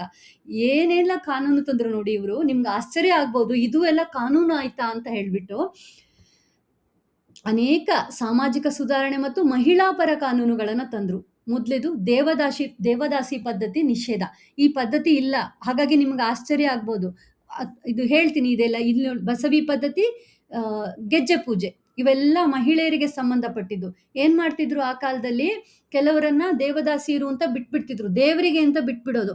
ಅವ್ರಿಗೆ ಮದುವೆ ಸಂಸಾರ ಏನೂ ಇಲ್ಲ, ಅವರು ವೇಶ್ಯರಾಗಿ ಕಾಲ ಕಳಿಬೇಕಾಗಿತ್ತು. ಆ ಊರಿನ ಗೌಡನಿಗೋ ಅಥವಾ ಇನ್ಯಾರಿಗೋ ಆಳಾಗಿ ಅವರು ತಮ್ಮ ಜೀವನವನ್ನ ನಡೆಸಬೇಕಾಗಿತ್ತು. ಆಮೇಲೆ ವೇಶ್ಯರ ಮಕ್ಕಳು ಮತ್ತೆ ವೇಶ್ಯಾವೃತ್ತಿಯನ್ನೇ ತಗೋಬೇಕಾಗಿತ್ತು, ಗೆಜ್ಜೆ ಪೂಜೆ ಮಾಡ್ಬೇಕಾಗಿತ್ತು. ಇದೇ ದೇವದಾಸಿ ತರ ಬಸವಿ ಬಿಡೋದು ಅಂತಾನು ಪದ್ಧತಿ ಇತ್ತು, ಆಯ್ತಾ. ಮನೆ ಹೆಣ್ಮಕ್ಳನ್ನ ದೇವರಿಗೆ ಅಂತ ಬಿಟ್ಬಿಡೋದು. ಆಮೇಲೆ ಅದನ್ನ ಊರಿನಲ್ಲಿರುವ ಗಂಡಸರು ಅವರನ್ನ ಉಪಯೋಗಿಸ್ಕೊಳ್ಳೋರು. ಆ ತರದ ಕೆಟ್ಟ ಪದ್ಧತಿಗಳಿದ್ವು ಆ ಕಾಲದಲ್ಲಿ. ನಿಮ್ಗೆ ಗೊತ್ತಿಲ್ಲ ಅದು ಎಷ್ಟು ಒಂದು ಕೆಟ್ಟದಾಗಿತ್ತು ಆ ಪದ್ಧತಿ ಅಂತ, ಯಾಕಂದ್ರೆ ಈಗೆಲ್ಲ ಅದು ಬ್ಯಾನ್ ಆಗಿದೆ. ಆ ಕಾಲದಲ್ಲಿ ಅದನ್ನೆಲ್ಲ ನಿರ್ಮೂಲನೆಗೆ ಕಾನೂನುಗಳನ್ನ ತಂದ್ರು. ಹೆಣ್ಮಕ್ಳು ಬಹಳ ಕೃತಜ್ಞರಾಗಿರ್ಬೇಕು ಅವ್ರಿಗೆ. ಆಮೇಲೆ ವೇಶ್ಯಾವೃತ್ತಿ ತಡೆಗಟ್ಟುವಂತ ಕಾಯ್ದೆ, ವಿಧವಾ ಮರು ವಿವಾಹ ಕಾಯ್ದೆ. ನಿಮ್ಗನ್ನಿಸ್ಬೋದು ಈಗ ಏನು ಯಾರಾದ್ರೂ ವಿಧವೆ ಆದ್ರೆ ತನ್ನ ಗಂಡನ ಕಳ್ಕೊಂಡ್ರೆ ಮತ್ತೆ ಮದ್ವೆ ಆಗ್ಬೋದು. ಯಾವ ಕಾನೂನು ಕ್ವೆಶ್ಚನ್ ಇಲ್ಲ.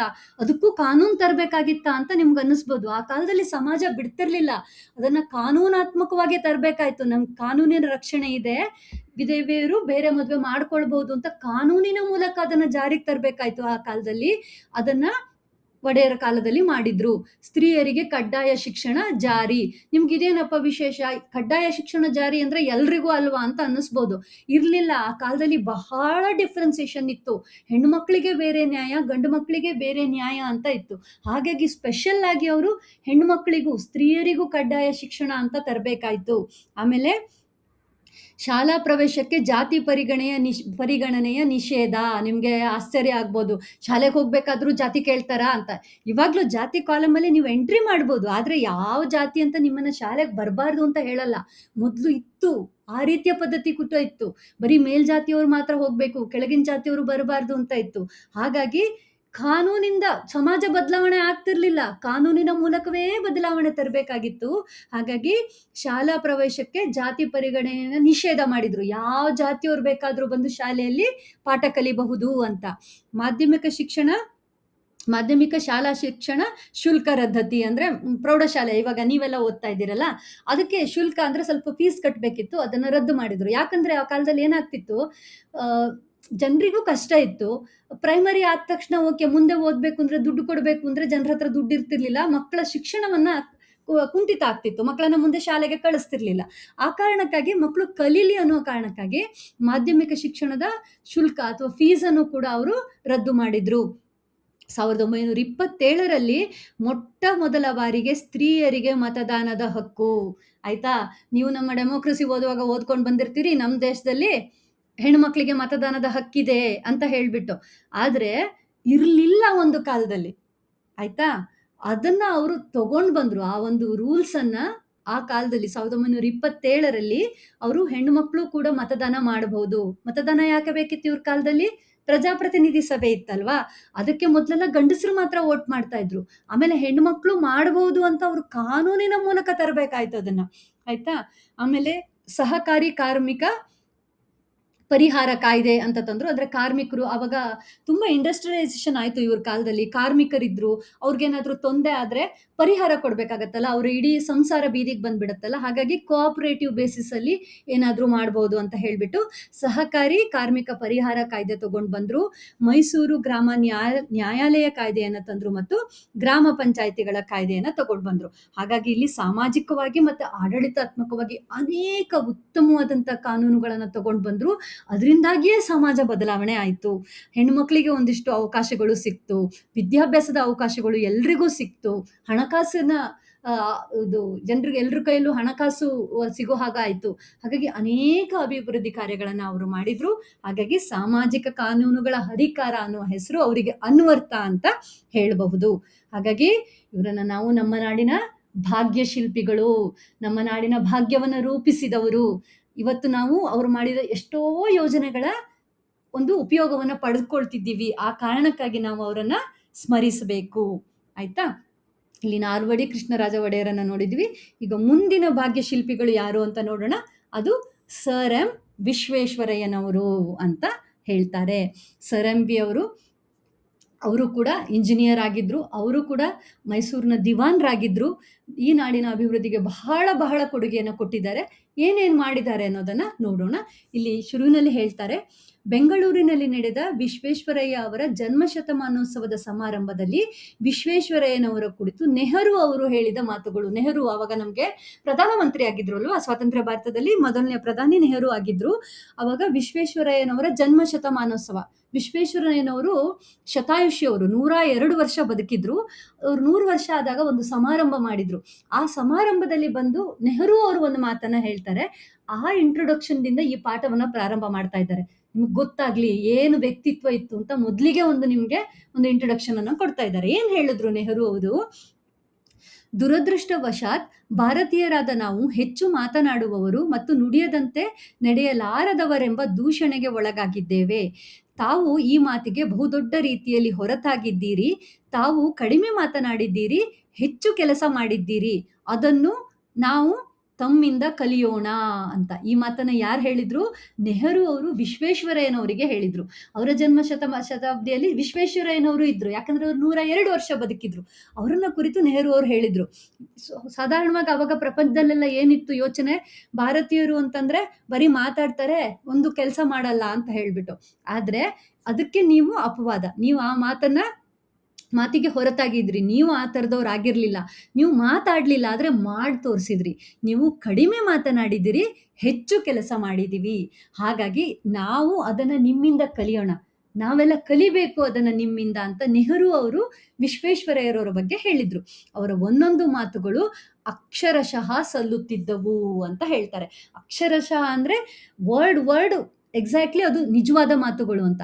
ನಾವು ಕೆಲವು ಸಲ ಯಾರನ್ನಾದ್ರೂ ಹೊಗಳುವಾಗ ಒಂದು ಓವರ್ ಆಲ್ ಮೀನಿಂಗ್, ಅದು ಎಲ್ಲಾನು ನಿಜ ಆಗಿರ್ಬೇಕು ಅಂತ ಏನಿರೋದಿಲ್ಲ ಅಲ್ವಾ, ಆ ಥರದ್ದಿರ್ತೀವಿ.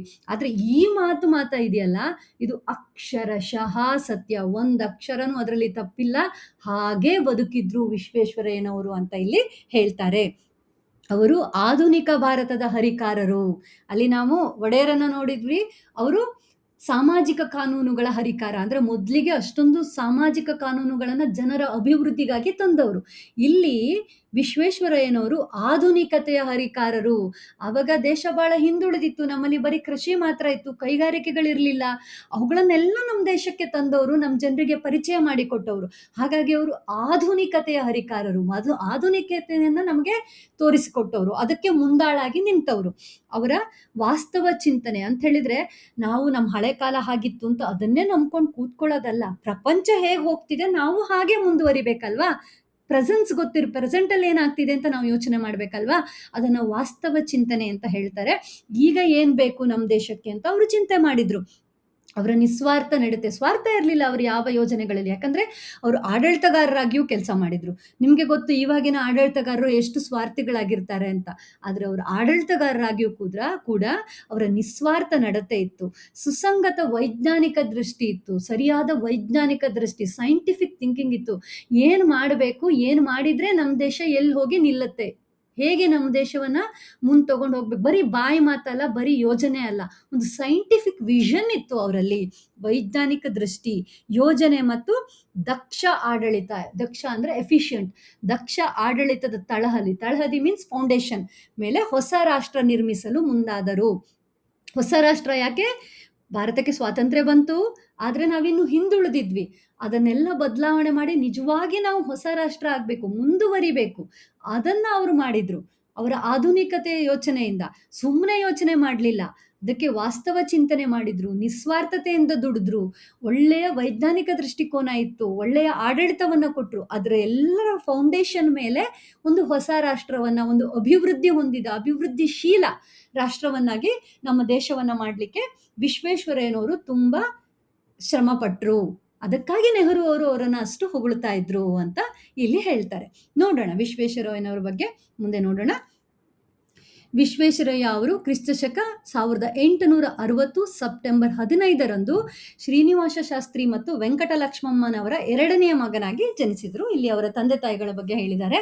ಅವರು ಪೂರ್ವಜರು ಮೂಲತಃ ಕರ್ನೂಲು ಜಿಲ್ಲೆಯ ಗಿಡ್ಡಲೂರು ತಾಲೂಕಿನ ಮೋಕ್ಷಗುಂಡಂ ಅಗ್ರಹಾರಕ್ಕೆ ಸೇರಿದವರು ಅಂತ ಹೇಳ್ತಾರೆ. ಅವರು ಆಂಧ್ರ ಪ್ರದೇಶದವರು, ಮೂಲತಃ ಕರ್ನೂಲು ಜಿಲ್ಲೆಯವರು. ಮೋಕ್ಷಗುಂಡಂ ಅಂತ ಒಂದು ಅಗ್ರಹಾರ ಅಂದ್ರೆ ಹೆಚ್ಚಾಗಿ ಬ್ರಾಹ್ಮಣರೇ ವಾಸ ಮಾಡುವಂತಹ ಒಂದು ಸ್ಥಳ, ಬೀದಿ ಆಯ್ತಾ. ಅವರು ಅಲ್ಲಿ ಮೂಲತಃ, ಅವರ ತಂದೆ ತಾಯಿಗಳು ಅಲ್ಲಿಯವರು, ಶ್ರೀನಿವಾಸ ಶಾಸ್ತ್ರಿಗಳು ಮತ್ತೆ ಲಕ್ಷ್ಮಮ್ಮ ಮೂಲತಃ ಅಲ್ಲಿಯವರು. ಆದ್ರೆ ಕಾರಣಾಂತರದಿಂದ ಅವರು ಕರ್ನಾಟಕಕ್ಕೆ ವಲಸೆ ಬಂದ್ರು.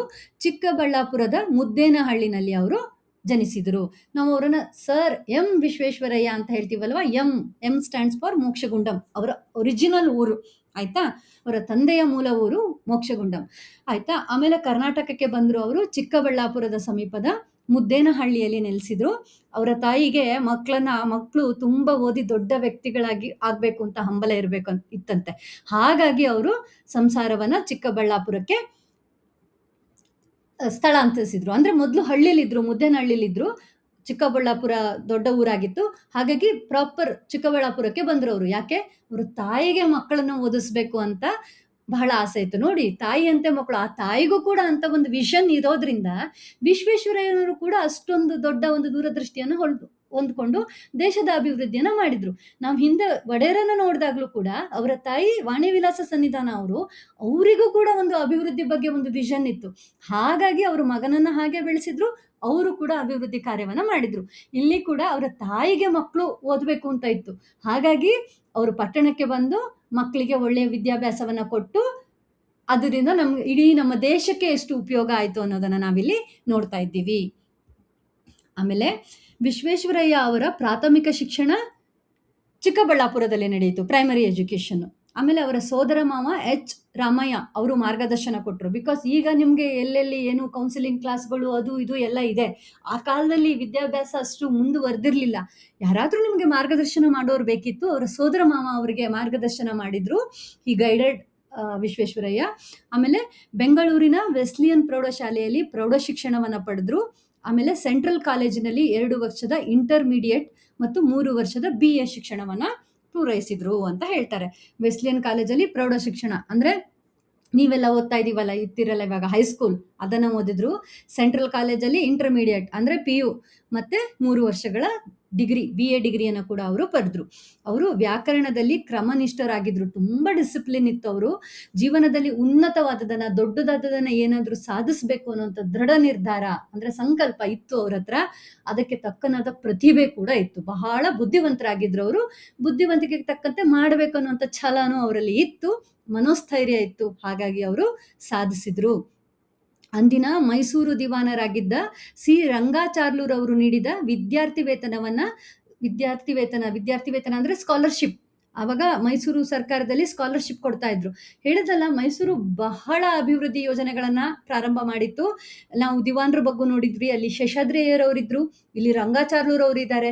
ಬಹಳ ಮೈಸೂರಿನ ಅಭಿವೃದ್ಧಿಯಲ್ಲಿ ದಿವಾನರದ್ದು ಕೂಡ ಬಹಳ ಕೊಡುಗೆ ಇದೆ. ಎಲ್ಲರೂ ಅಭಿವೃದ್ಧಿ ಬಗ್ಗೆ ಯೋಚನೆ ಮಾಡ್ತಾ ಇದ್ರು.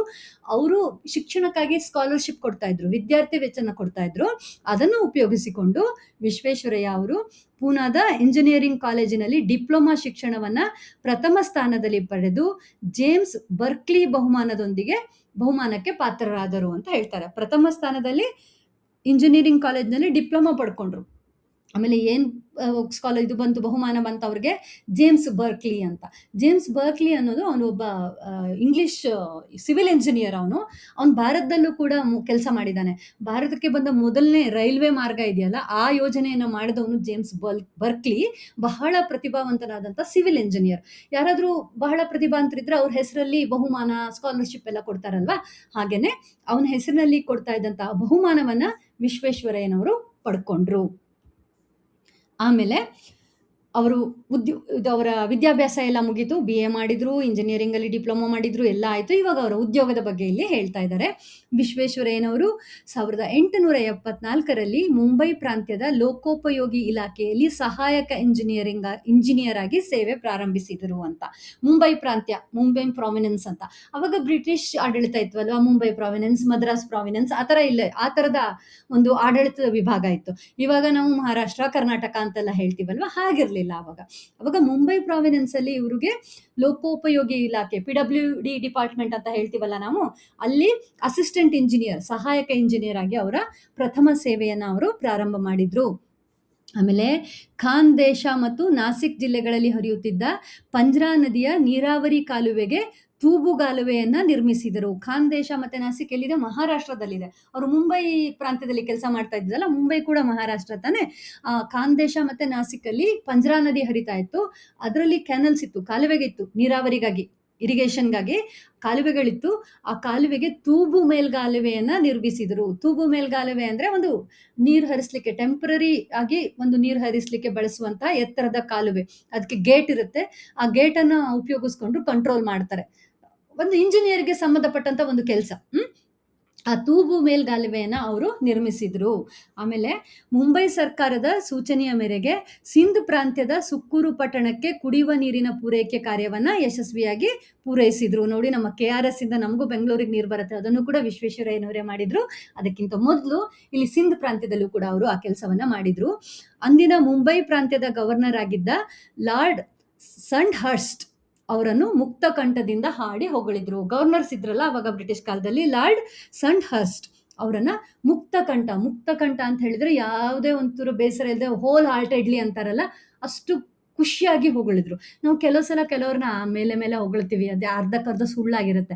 ಇದು ಹಾಗಲ್ಲ. ವಿಶ್ವೇಶ್ವರಯ್ಯನವರ ಕೆಲಸವನ್ನ ನೋಡಿ ಮುಕ್ತ ಕಂಠದಿಂದ ಹೋಲ್ ಹಾರ್ಟೆಡ್ಲಿ ಅವರು ವಿಶ್ವೇಶ್ವರಯ್ಯನವರನ್ನ ಹೊಗಳಿದ್ರು. ಆಮೇಲೆ ಪೂನಾದ ಮುಥಾ ಕಾಲುವೆಗೆ ನೀರಿನ ನೆಲೆಯಾಗಿದ್ದ ಪೀಪ್ ಜಲಾಶಯಕ್ಕೆ ಸ್ವಯಂಚಾಲಿತ ಬಾಗಿಲುಗಳನ್ನ ಅಳವಡಿಸಿದರು. ಪೀಪ್ ಜಲಾಶಯ, ಪೀಪ್ ಅಂತ ಒಂದು ವಾಟರ್ ರಿಸರ್ವರ್ ಇತ್ತು ಎಲ್ಲಿ, ಪೂನಾದಲ್ಲಿ. ಅದರಿಂದ ಅನೇಕ ಕಾಲುವೆಗಳಲ್ಲಿ ನೀರು ಹೋಗ್ತಾ ಇತ್ತು. ಅದಕ್ಕಾಗಿ ಅವರು ಸ್ವಯಂಚಾಲಿತ ಬಾಗಿಲುಗಳು, ಆಟೋಮ್ಯಾಟಿಕ್ ಡೋರ್ಸ್ ಇದೆಯಲ್ಲ, ಅದನ್ನ ಉಪಯೋಗಿಸಿದ್ರು. ಈ ಸ್ವಯಂಚಾಲಿತ ಬಾಗಿಲುಗಳ ಅನ್ವೇಷಣೆ ವಿಶ್ವೇಶ್ವರಯ್ಯನವರ ಸಾಧನೆಯ ಕಿರೀಟಕ್ಕೆ ಮತ್ತೊಂದು ಗರಿ. ಸಾಧನೆ ಮೇಲೆ ಸಾಧನೆ ಮಾಡ್ತಾನೆ ಇದ್ರು ಅವರು. ಎಲ್ಲ ಕೆಲಸದಲ್ಲೂ ಯಶಸ್ವಿಯಾಗಿಯೇ ಮಾಡಿದ್ರು. ಖಾಂದೇಶದಲ್ಲಿ ಮಾಡಿದ್ರು, ಆಮೇಲೆ ಸುಕ್ಕೂರು ಪ್ರಾಂತ್ಯದಲ್ಲಿ ಮಾಡಿದ್ರು. ಅದೆಲ್ಲ ಇದು ಇವರದ್ದೇ ಅನ್ವೇಷಣೆ. ಇದು ಮಾತ್ರ ಈ ಸ್ವಯಂಚಾಲಿತ ಬಾಗಿಲುಗಳು. ಹಾಗಾಗಿ ಅವರ ಸಾಧನೆಯ ಕಿರೀಟಕ್ಕೆ ಇನ್ನೊಂದು ಗರಿ ಅಂತ ಇದನ್ನ ಹೇಳ್ತಾರೆ. ಇದನ್ನೇ ಮುಂದೆ ಗ್ವಾಲಿಯರ್ನ ತಿಗ್ರಾ ಜಲಾಶಯಕ್ಕೂ ಮೈಸೂರಿನ ಕೃಷ್ಣರಾಜ ಸಾಗರ ಜಲಾಶಯಕ್ಕೂ ಅಳವಡಿಸಲಾಯಿತು. KRS ದಲ್ಲಿ ಗೇಟ್ ಇದೆಯಲ್ಲ, ಅದು ಸ್ವಯಂಚಾಲಿತ ಗೇಟು. ಸೇಮ್ ಟೆಕ್ನಾಲಜಿ ವಿಶ್ವೇಶ್ವರಯ್ಯನವರೇ ಅಲ್ಲೂ ಮಾಡಿದ್ದನ್ನ ಇಲ್ಲಿನೂ ಉಪಯೋಗಿಸ್ಕೊಂಡ್ರು. ಹಾಗೆ ಗ್ವಾಲಿಯರ್ನಲ್ಲೂ ಕೂಡ ಅದನ್ನ ಉಪಯೋಗಿಸ್ಕೊಂಡ್ರು. ಅದು ಅವರ ಅನ್ವೇಷಣೆ ಆಗಿತ್ತು. ಅಂದ್ರೆ ಎಷ್ಟು ಕೆಲಸಗಳನ್ನ ಮಾಡಿದ್ರು ನೋಡಿ ಅಲ್ವಾ, ಎಲ್ಲವನ್ನ ಯಶಸ್ವಿಯಾಗಿ ಪೂರೈಸಿದ್ರು. ಮುಂದೆ 4 ವರ್ಷಗಳ ಕಾಲ ಮುಂಬೈ ಪ್ರಾಂತ್ಯದ ಸ್ಯಾನಿಟರಿ ಇಂಜಿನಿಯರ್ ಆಗಿ ನೇಮಕಗೊಂಡರು. ಈ ಹುದ್ದೆಗೆ ನೇಮಕವಾದ ಪ್ರಥಮ ಭಾರತೀಯರು ಎಂಬುದು ಗಮನಾರ್ಹ ಅಂತ ಹೇಳ್ತಾರೆ. ಸ್ಯಾನಿಟರಿ ಇಂಜಿನಿಯರ್ ಅಂದ್ರೆ ಸಿವಿಲ್ ಇಂಜಿನಿಯರಿಂಗ್ನ ಒಂದು ಪಾರ್ಟ್ ಅದು. ಅಂದ್ರೆ ನಗರದ ಸ್ವಚ್ಛತೆ ಮತ್ತು ನೈರ್ಮಲೀಕರಣ, ಅಂದ್ರೆ ಒಳ್ಳೆಯ ಕುಡಿಯೋ ನೀರು ಮತ್ತೆ ಅದರದ್ದು ಸ್ಯಾನಿಟರಿ ಇದನ್ನೆಲ್ಲ ಡಿಸ್ಪೋಸ್ ಮಾಡೋದು, ವೇಸ್ಟನ್ನೆಲ್ಲ ಮ್ಯಾನೇಜ್ ಮಾಡೋದು, ಅದು ಇಡೀ ನಗರದ ಆರೋಗ್ಯವನ್ನು ನೋಡ್ಕೊಳ್ಳುವಂಥ ಒಂದು ಡಿಪಾರ್ಟ್ಮೆಂಟ್ ಅದು, ಸ್ಯಾನಿಟರಿ ಡಿಪಾರ್ಟ್ಮೆಂಟು. ಅದರಲ್ಲಿ ಮುಖ್ಯ ಇಂಜಿನಿಯರ್, ಮುಂಬೈ ಪ್ರಾಂತ್ಯದ ಸ್ಯಾನಿಟರಿ ಇಂಜಿನಿಯರ್ ಆಗಿ ಅವರಿಗೆ ನೇಮಕಗೊಂಡ್ರು. ಅಂಥ ಹುದ್ದೆಗಳನ್ನು ಮೊದಲೆಲ್ಲ ಭಾರತೀಯರಿಗೆ ಕೊಡ್ತಾನೆ ಇರಲಿಲ್ಲ. ಇವರ ಪ್ರತಿಭೆಯನ್ನು ನೋಡಿ ಮೊದಲ ಬಾರಿಗೆ ಆ ಹುದ್ದೆ ವಿಶ್ವೇಶ್ವರಯ್ಯನವ್ರಿಗೆ ಸಿಕ್ತು. ಅದಾದ್ಮೇಲೆ ಮುಂದೆ ಹೈದರಾಬಾದ್ನಲ್ಲಿ ಈಸಿ ಮತ್ತೆ ಮೂಸಿ ನದಿಗಳು, ಅವುಗಳು ತುಂಬಾ ಪ್ರವಾಹದಿಂದ ಅಪಾರ ನಷ್ಟ ಆಗ್ತಾ ಇತ್ತು. ಅದನ್ನ ತಡೆಯಲು ಕೂಡ 2 ನದಿಗಳಿಗೆ ಪ್ರತ್ಯೇಕ ಜಲಾಶಯವನ್ನ ನಿರ್ಮಿಸಿದ್ರು. ಅಂದ್ರೆ ಅದ್ರ ಮೇಲೆ ಡ್ಯಾಮ್ ಕಟ್ಟಿದ್ರು. ಹಾಗಾಗಿ ಪ್ರತಿ ವರ್ಷ ಮಳೆಗಾಲದಲ್ಲಿ ಆ ಪ್ರವಾಹದಿಂದಾಗಿ ಬೆಳೆ ನಾಶ ಆಗೋದು ತಪ್ಪಿತು. ಆ ಮೂಲಕ ಹೈದರಾಬಾದ್ ನಗರವನ್ನ ಭಾರತದ ಸುಯೋಜಿತ ನಗರ, ಪ್ಲಾನ್ಡ್ ಸಿಟಿ ಆಗೋ ತರ ಅವರು ಸಹಾಯ ಮಾಡಿದ್ರು. ಮುಂದೆ 3 ವರ್ಷಗಳ ಕಾಲ ಮೈಸೂರು ಸಂಸ್ಥಾನದಲ್ಲಿ ಮುಖ್ಯ ಇಂಜಿನಿಯರ್ ಆಗಿ ಕಾರ್ಯನಿರ್ವಹಿಸಿದ್ರು. ಅಲ್ಲಿ ಬೇರೆ ಕಡೆ ಎಲ್ಲ ಕೆಲಸ ಮಾಡಿ ಆಮೇಲೆ ನಮ್ಮ ಕರ್ನಾಟಕಕ್ಕೆ ಬಂದು ಮೈಸೂರು ಸಂಸ್ಥಾನದಲ್ಲಿ ಅವರು ಮುಖ್ಯ ಇಂಜಿನಿಯರ್ ಆಗಿ ಕೆಲಸ ಮಾಡ್ತಾರೆ. ಆ ಸಂದರ್ಭದಲ್ಲಿ ಕಾವೇರಿ ನದಿಗೆ ಕನ್ನಂಬಾಡಿ ಜಲಾಶಯ ನಿರ್ಮಾಣ ಯೋಜನೆ ಪ್ರಾರಂಭ ಆಯಿತು ಅಂತ ಹೇಳ್ತಾರೆ. ಕನ್ನಂಬಾಡಿ ಅಂದ್ರೆ ಇವಾಗ ನಮ್ಮ KRS ಕೃಷ್ಣರಾಜ ಸಾಗರ ಹೇಳ್ತೀವಲ್ಲ, ಅದು ಆ ಕನ್ನಂಬಾಡಿ ಅನ್ನೋ ಊರಲ್ಲಾಗಿದ್ದು. ಆ ಹಿನ್ನೀರಿನಲ್ಲಿ ಕನ್ನಂಬಾಡಿ ಊರು ಮುಳುಗ್ ಹೋಗಿದೆ ಇವಾಗ. ಹಾಗಾಗಿ ಅದನ್ನ ಲೋಕಲ್ ಅಲ್ಲಿ ನಾವು ಕನ್ನಂಬಾಡಿ ಕಟ್ಟೆ ಅಂತಾನೆ ಕರೀತಾರೆ ಜನಗಳು. KRS ಅಂತ ಹೇಳಿ ಅದು ಅಫಿಷಿಯಲ್ ನೇಮು. ಆದ್ರೆ ಸಾಮಾನ್ಯವಾಗಿ ಜನರು ಕನ್ನಂಬಾಡಿ ಕಟ್ಟೆ ಅಂತ ಕರೀತಾರೆ KRS ಅನ್ನ. ಆ ಕನ್ನಂಬಾಡಿ ಅಲ್ಲಿ ಎನ್ನುವ ಊರಲ್ಲಿ ಆ ಕಾವೇರಿ ನದಿಗೆ ಅವರು ಜಲಾಶಯವನ್ನ ನಿರ್ಮಾಣ ಮಾಡಿದ್ರು. ಆಮೇಲೆ ರೈಲು ಮಾರ್ಗಗಳ ವಿಸ್ತರಣೆ, ತಾಂತ್ರಿಕ ಶಿಕ್ಷಣದ ಅಭಿವೃದ್ಧಿಗೆ ಬಹಳ ಇಂಪಾರ್ಟೆನ್ಸ್ ಅನ್ನ ಕೊಟ್ರು ಅವರು, ಟೆಕ್ನಿಕಲ್ ಎಜುಕೇಶನ್. ಆಯ್ತಾ. ಆಮೇಲೆ ಮಾರಿ ಕಣಿವೆ ಜಲಾಶಯ ನಾವು ಮೊದಲೇ ನೋಡಿದ್ವಲ್ಲ, ಕೃಷ್ಣರಾಜ ಒಡೆಯರ ಕಾಲದಲ್ಲಿ ಮಾರಿ ಕಣಿವೆ ಜಲಾಶಯ ಅಥವಾ ವಾಣಿ ವಿಲಾಸ ಸಾಗರ ಚಿತ್ರದುರ್ಗದಲ್ಲಿ ಇತ್ತಲ್ಲ, ಅದು ಇವರು ಮುಖ್ಯ ಇಂಜಿನಿಯರ್ ಆಗಿದ್ದಾಗ ಮಾಡಿದ್ದು. ಆಮೇಲೆ ಅದರ ನೀರು ಹಂಚಿಕೆಯ ಪುನರ್ವ್ಯವಸ್ಥೆಯನ್ನ ಮಾಡಿದ್ರು. ಸಣ್ಣ ನೀರಾವರಿ ಯೋಜನೆಗೆ ಮರುಜೀವ ಮತ್ತು ಇತರ ಅಭಿವೃದ್ಧಿ ಕಾರ್ಯಗಳನ್ನ ಅವರು ಇಂಜಿನಿಯರಿಂಗ್ ಡಿಪಾರ್ಟ್ಮೆಂಟ್ ಅಲ್ಲಿ ಏನೇನು ಅಭಿವೃದ್ಧಿ ಆಗ್ಬೇಕು ಅದನ್ನೆಲ್ಲ ಅವರು ಮೈಸೂರಿನ ಮುಖ್ಯ ಇಂಜಿನಿಯರ್ ಇದ್ದಾಗ ಮಾಡಿದ್ರು. ಮುಂದೆ ಮೈಸೂರು ಸಂಸ್ಥಾನದ ಮಹಾರಾಜರಾಗಿದ್ದ ನಾಲ್ವಡಿ ಕೃಷ್ಣರಾಜ ಒಡೆಯರು ವಿಶ್ವೇಶ್ವರಯ್ಯ ಅವರನ್ನ ದಿವಾನರನ್ನಾಗಿ ನೇಮಿಸುವ ಮೂಲಕ ಹೊಸ ಮನ್ವಂತರಕ್ಕೆ ಅಡಿಪಾಯ ಹಾಕಿದರು ಅಂತ ಹೇಳ್ತಾರೆ. ಏನಿದು ಮನ್ವಂತರ ಅಂತಂದ್ರೆ? ಮನ್ವಂತರ ಅಂದ್ರೆ ಒಂದು ಮನುವಿನ ಆಡಳಿತದ ಅವಧಿ. ಯಾರು ಮನು ಅಂತಂದ್ರೆ, ಈಗ ನಮ್ಮ ಹಿಂದೂ ಪುರಾಣಗಳ ಪ್ರಕಾರ ನಾವು ಬ್ರಹ್ಮನ ಒಂದು ದಿನವನ್ನ 14 ಮನ್ವಂತರಗಳನ್ನಾಗಿ ವಿಭಾಗಿಸ್ತೀವಿ.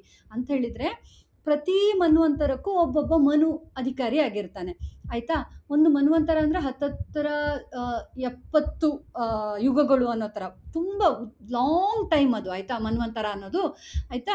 ಆ ಮನ್ವಂತರಕ್ಕೆ ಒಬ್ಬೊಬ್ಬ ಮನು ಅಧಿಪತಿಯಾಗಿರ್ತಾನೆ. ಇವಾಗ ನಾವು ಏಳನೆಯ ಮನ್ವಂತರ, ವೈವಸ್ವತ ಮನ್ವಂತರ ಅಂತ ಹೇಳ್ತೀವಿ. ವೈವಸ್ವತ ಅನ್ನುವಂಥ ಹೆಸರಿನಮ್ಮನು ಈ ಮನ್ವಂತರವನ್ನು ಆಳ್ತಾ ಇರ್ತಾನೆ ಅಂತ. ಈಗ ಆಡಳಿತ ಬದಲಾವಣೆ ಆದಾಗೆಲ್ಲ ಏನಾಗುತ್ತೆ, ಹೊಸ ಹೊಸ ರೀತಿ ನೀತಿಗಳು ಬರುತ್ತಲ್ಲ, ಹೊಸ ಅಭಿವೃದ್ಧಿ ಕಾರ್ಯಕ್ರಮಗಳು, ಹೊಸ ದೃಷ್ಟಿಕೋನಗಳು ಬರುತ್ತೆ ತಾನೆ. ಈ ಮನುವಿನ ಆಡಳಿತದಲ್ಲೂ ಹಾಗೇನೆ ಹೊಸ ಇಂದ್ರ ಬರ್ತಾನೆ, ಹೊಸ ಸಪ್ತರ್ಷಿಗಳು ಬರ್ತಾರೆ ಬೇರೆ ಬೇರೆ ಮನುವಿನ ಆಡಳಿತದಲ್ಲಿ. ಹಾಗೇನೆ ಇಲ್ಲಿ ಹಳೆ ದಿವಾನರು ಹೋಗಿ ವಿಶ್ವೇಶ್ವರಯ್ಯನವರು ದಿವಾನರಾಗಿ ಬಂದಾಗ ಒಂದು ಹೊಸ ಮನ್ವಂತರನೇ ಆದಷ್ಟು ಬದಲಾವಣೆ ಆಯಿತು ಅಲ್ಲಿನ ಆಡಳಿತದಲ್ಲಿ ಅಂತ ಹೇಳಿ ಅವ್ರು ಹೇಳ್ತಾರೆ. ಹೊಸ ಮನ್ವಂತರಕ್ಕೆ ಅಡಿಪಾಯ ಅಂದರೆ ಫೌಂಡೇಶನ್.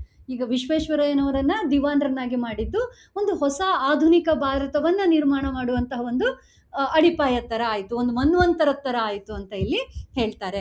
ಆಮೇಲೆ ಅವರು ಆಡಳಿತದಲ್ಲಿ ಹೊಸ ಮಾದರಿಯನ್ನು ಅನುಷ್ಠಾನಗೊಳಿಸಿ ಕಚೇರಿಯ ಕೆಲಸ ಕಾರ್ಯಗಳಲ್ಲಿ ಸುಧಾರಣೆ ತಂದರು. ನಾವು ಹಿಂದೂ ನೋಡಿದ್ವಿ ದಕ್ಷ ಆಡಳಿತ ಅಂತೇಳಿ ಹೇಳ್ಬಿಟ್ಟು, ಆಯಿತಾ. ಆಡಳಿತ ಅಂದ ತಕ್ಷಣ ಜನರು ಉದಾಸೀನ ಮಾಡೋದು, ಸರಿಯಾಗಿ ಮಾಡದೇ ಇರೋದು ಮಾಡ್ತಾ ಇದ್ರು ಮೊದಲೆಲ್ಲ. ಹಾಗಾಗಿ ಇವರೇನು ಮಾಡಿದ್ರು, ಅದರಲ್ಲಿ ಸುಧಾರಣೆಯನ್ನು ತಂದರು. ಕೆಲಸ ಕಾರ್ಯಗಳಲ್ಲಿ ದಕ್ಷತೆಯನ್ನು ಮತ್ತು ಪ್ರಾಮಾಣಿಕತೆಗೆ ಒತ್ತು ನೀಡಿದರು, ಆಯಿತಾ. ಪ್ರಾಮಾಣಿಕರಾಗಿದ್ದಾಗ, ಅಧಿಕಾರಿಗಳು ಪ್ರಾಮಾಣಿಕರಾದಾಗ ಮಾತ್ರ ಆಡಳಿತ ಚೆನ್ನಾಗಾಗತ್ತೆ. ಹಾಗಾಗಿ ಆ ರೀತಿಯ ಬದಲಾವಣೆಗಳನ್ನು ಅವ್ರು ತಂದರು. ಆಮೇಲೆ ಸಂಸ್ಥಾನದಲ್ಲಿ ಸ್ಥಳೀಯ ಮಟ್ಟದಲ್ಲಿ ಕೇಂದ್ರೀಕೃತವಾಗಿದ್ದ ನ್ಯಾಯಾಂಗ ಮತ್ತು ಕಾರ್ಯಾಂಗಗಳ ಅಧಿಕಾರವನ್ನು ಪ್ರತ್ಯೇಕಗೊಳಿಸಿದರು. ಇವಾಗಲೂ ನಮ್ಮ ದೇಶದಲ್ಲಿ ನ್ಯಾಯಾಂಗ, ಕಾರ್ಯಾಂಗ ಮತ್ತು ಶಾಸಕಾಂಗ ಇವು ಮೂರು ಬೇರೆ ಬೇರೆಯಾಗಿ ಕೆಲಸ ಮಾಡುತ್ತಲ್ವ. ನ್ಯಾಯಾಂಗ ಅನ್ನೋದು ಯಾವತ್ತೂ ನಮ್ಮ ಶಾಸಕಾಂಗ ಅಥವಾ ನಮ್ಮ ಅಸೆಂಬ್ಲಿ ಏನು ಹೇಳುತ್ತೆ ಅದರ ಮೇಲೆ ಕೆಲಸ ಮಾಡೋದಿಲ್ಲ. ನ್ಯಾಯಾಂಗ ಇಂಡಿಪೆಂಡೆಂಟ್ ಬಾಡಿ, ಅದು ಕಾರ್ಯಾಂಗವನ್ನು ಕೂಡ ಶಿಕ್ಷೆಗೆ ಒಳಪಡಿಸ್ಬೋದು, ನ್ಯಾಯವನ್ನು ಕೊಡಿಸ್ಬೋದು. ಆ ರೀತಿ ಬೇರೆ ಬೇರೆ ಆಗಿರಬೇಕು. ಅಧಿಕಾರದಲ್ಲಿ ಕೆಳಗಡೆ ನ್ಯಾಯಾಂಗ ಬರಬಾರ್ದು, ಆಯಿತಾ. ಅದಕ್ಕಾಗಿ ನ್ಯಾಯಾಂಗ ಮತ್ತು ಕಾರ್ಯಾಂಗಗಳ ಅಧಿಕಾರವನ್ನು ಪ್ರತ್ಯೇಕಗೊಳಿಸಿದ್ರು. ಅವು ಬೇರೆ ಬೇರೆಯಾಗಿ ಕಾರ್ಯನಿರ್ವಹಿಸಬೇಕು ಅಂತ ಹೇಳಿಬಿಟ್ಟು. ಆಮೇಲೆ ಗಾಂಧೀಜಿ ಅವರು ಮೈಸೂರಿನ ಆಡಳಿತದ ರೀತಿಯನ್ನು ನೋಡಿ ಮುಕ್ತ ಕಂಠದಿಂದ ಹೊಗಳಿದ್ರು. ಗಾಂಧೀಜಿಯವರು ಕೂಡ ಹೋಲ್ ಹಾರ್ಟೆಡ್ಲಿ ಎಷ್ಟು ಚೆನ್ನಾಗಿ ಇಲ್ಲಿ ಆಡಳಿತವನ್ನು ಮಾಡ್ತಾ ಇದ್ದಾರೆ, ಎಷ್ಟೊಂದು ಅಭಿವೃದ್ಧಿ ಕಾರ್ಯಕ್ರಮಗಳನ್ನು ಮಾಡ್ತಾ ಇದ್ದಾರೆ ಅಂತ ಹೊಗಳಿದ್ರು. ಇದರಿಂದ ಮೈಸೂರು ಮಾದರಿ ಎಂಬ ಹೊಸ ಆಡಳಿತ ಮಾದರಿ ಜನ್ಮ ತಾಳಿತು. ಯಾವ ರೀತಿ ಆಡಳಿತ ಇರಬೇಕು ಅಂತಂದರೆ ಮೈಸೂರಿನ ಆಡಳಿತದ ಥರ ಇರಬೇಕು ಅಂತ. ಅದಕ್ಕೆ ಮಾಡೆಲ್ ಮೈಸೂರು ಮಾದರಿ ಅನ್ನುವಂಥ ಹೆಸರೇ ಬಂತು ಅಂತ ಇಲ್ಲಿ ಹೇಳ್ತಾರೆ. ಇದು ವಿಶ್ವೇಶ್ವರಯ್ಯ ಅವರು ದಿವಾನರಾಗಿ, ನಾಲ್ವಡಿ ಕೃಷ್ಣರಾಜ ಒಡೆಯವರು ರಾಜರಾಗಿದ್ದಂಥ ಕಾಲ. ಇಬ್ಬರು ಭಾಗ್ಯಶಿಲ್ಪಿಗಳು ಒಟ್ಟಿಗೆ ಸೇರಿ ಎಂಥ ಒಂದು ಒಳ್ಳೆಯ ಆಡಳಿತವನ್ನು ಕೊಟ್ಟರು ಅಂತ ಹೇಳಿ. ಆಮೇಲೆ ವಿಶ್ವೇಶ್ವರಯ್ಯನವರು ಆಧುನಿಕ ಶಿಕ್ಷಣವೇ ಎಲ್ಲ ಸಮಸ್ಯೆಗಳಿಗೂ ಪರಮೋಚ್ಚ ಪರಿಹಾರ ಎಂದು ನಂಬಿದ್ದರು. ಬಹಳ ಬಹಳ ಮುಖ್ಯ ಇದು. ಯಾಕಂದರೆ ಆ ಕಾಲದಲ್ಲಿ ಎಲ್ಲರಿಗೂ ವಿದ್ಯಾಭ್ಯಾಸ ಮಾಡುವಂಥ ಅವಕಾಶ ಇರಲಿಲ್ಲ. ಹಾಗೆ ಬ್ರಿಟಿಷ್ ಸರ್ಕಾರ ಬಂದ ಮೇಲೆ ಜನರಿಗೆ ಸ್ವಲ್ಪ ಹೆಚ್ಚಿನ ವಿದ್ಯಾಭ್ಯಾಸ ಮಾಡುವ ಒಂದು ಶಾಲೆ ಕಾಲೇಜುಗಳು ತೆರೆದವು, ಎಲ್ಲ ಓದಲಿಕ್ಕೆ ಅವಕಾಶ ಆಯಿತು. ಅದ್ರ ಜೊತೆಗೆ ಆಧುನಿಕ ಶಿಕ್ಷಣ ಬೇಕು. ಪ್ರಪಂಚ ಯಾವ ರೀತಿ ಮುಂದೆ ಹೋಗ್ತಾ ಇದೆ, ಕೈಗಾರಿಕೆ ಮುಂದುವರಿತಾ ಇದೆ, ಹೊಸ ಹೊಸ ಸಂಶೋಧನೆ ಆಗ್ತಾ ಇದೆ, ಅದೇ ಥರ ನಮ್ಮಲ್ಲೂ ಆಗಬೇಕು ಅನ್ನೋ ಕಾರಣಕ್ಕಾಗಿ ಆಧುನಿಕ ಶಿಕ್ಷಣ, ಮಾಡರ್ನ್ ಎಜುಕೇಷನ್ ಬೇಕು ನಮಗೆ ಅಂತ ಅವ್ರು ನಂಬಿದ್ರು. ಶಿಕ್ಷಣವು ಸಂಜೀವಿನಿ ಎಂಬುದನ್ನು ಅರಿತಿದ್ದ ಅವರು ಶಿಕ್ಷಣದ ವಿವಿಧ ಯೋಜನೆಗಳನ್ನು ರೂಪಿಸಿದರು. ಸಂಜೀವಿನಿ ಅಂದರೆ ಏನು? ನಮಗೆ ರಾಮಾಯಣ ಯುದ್ಧ ನಡೀತಾ ಇರಬೇಕಾದ್ರೆ ಒಂದ್ಸಲ ರಾಮ ಲಕ್ಷ್ಮಣರು ಪ್ರಜ್ಞೆ ತಪ್ಪಿ ಬಿದ್ದುಬಿಡ್ತಾರೆ ಅಸ್ತ್ರಗಳಿಂದ. ಆಗ ಹನುಮಂತ ಹೋಗ್ತಾನೆ ಸಂಜೀವಿನಿಯನ್ನು ತರೋಕೆ, ಸತ್ತವರನ್ನು ಬದುಕಿಸುವಂಥ ಶಕ್ತಿ ಇರುವಂಥ ಒಂದು ಮೂಲಿಕೆ ಇದು ಅಂತ. ಹಾಗೆ ಒಂದು ದೇಶ ಮುಂದುವರಿಬೇಕಾದ್ರೆ ಅಂಥ ಒಂದು ಸಂಜೀವಿನಿ ಯಾವುದು? ಅಲ್ಲಿನ ಎಜುಕೇಷನ್, ಶಿಕ್ಷಣ. ಹಾಗಾಗಿ ಬಹಳ ಮುಖ್ಯ ಅಂತ ಇಲ್ಲಿ ವಿಶ್ವೇಶ್ವರಯ್ಯನವರು ಅರಿತಿದ್ರು.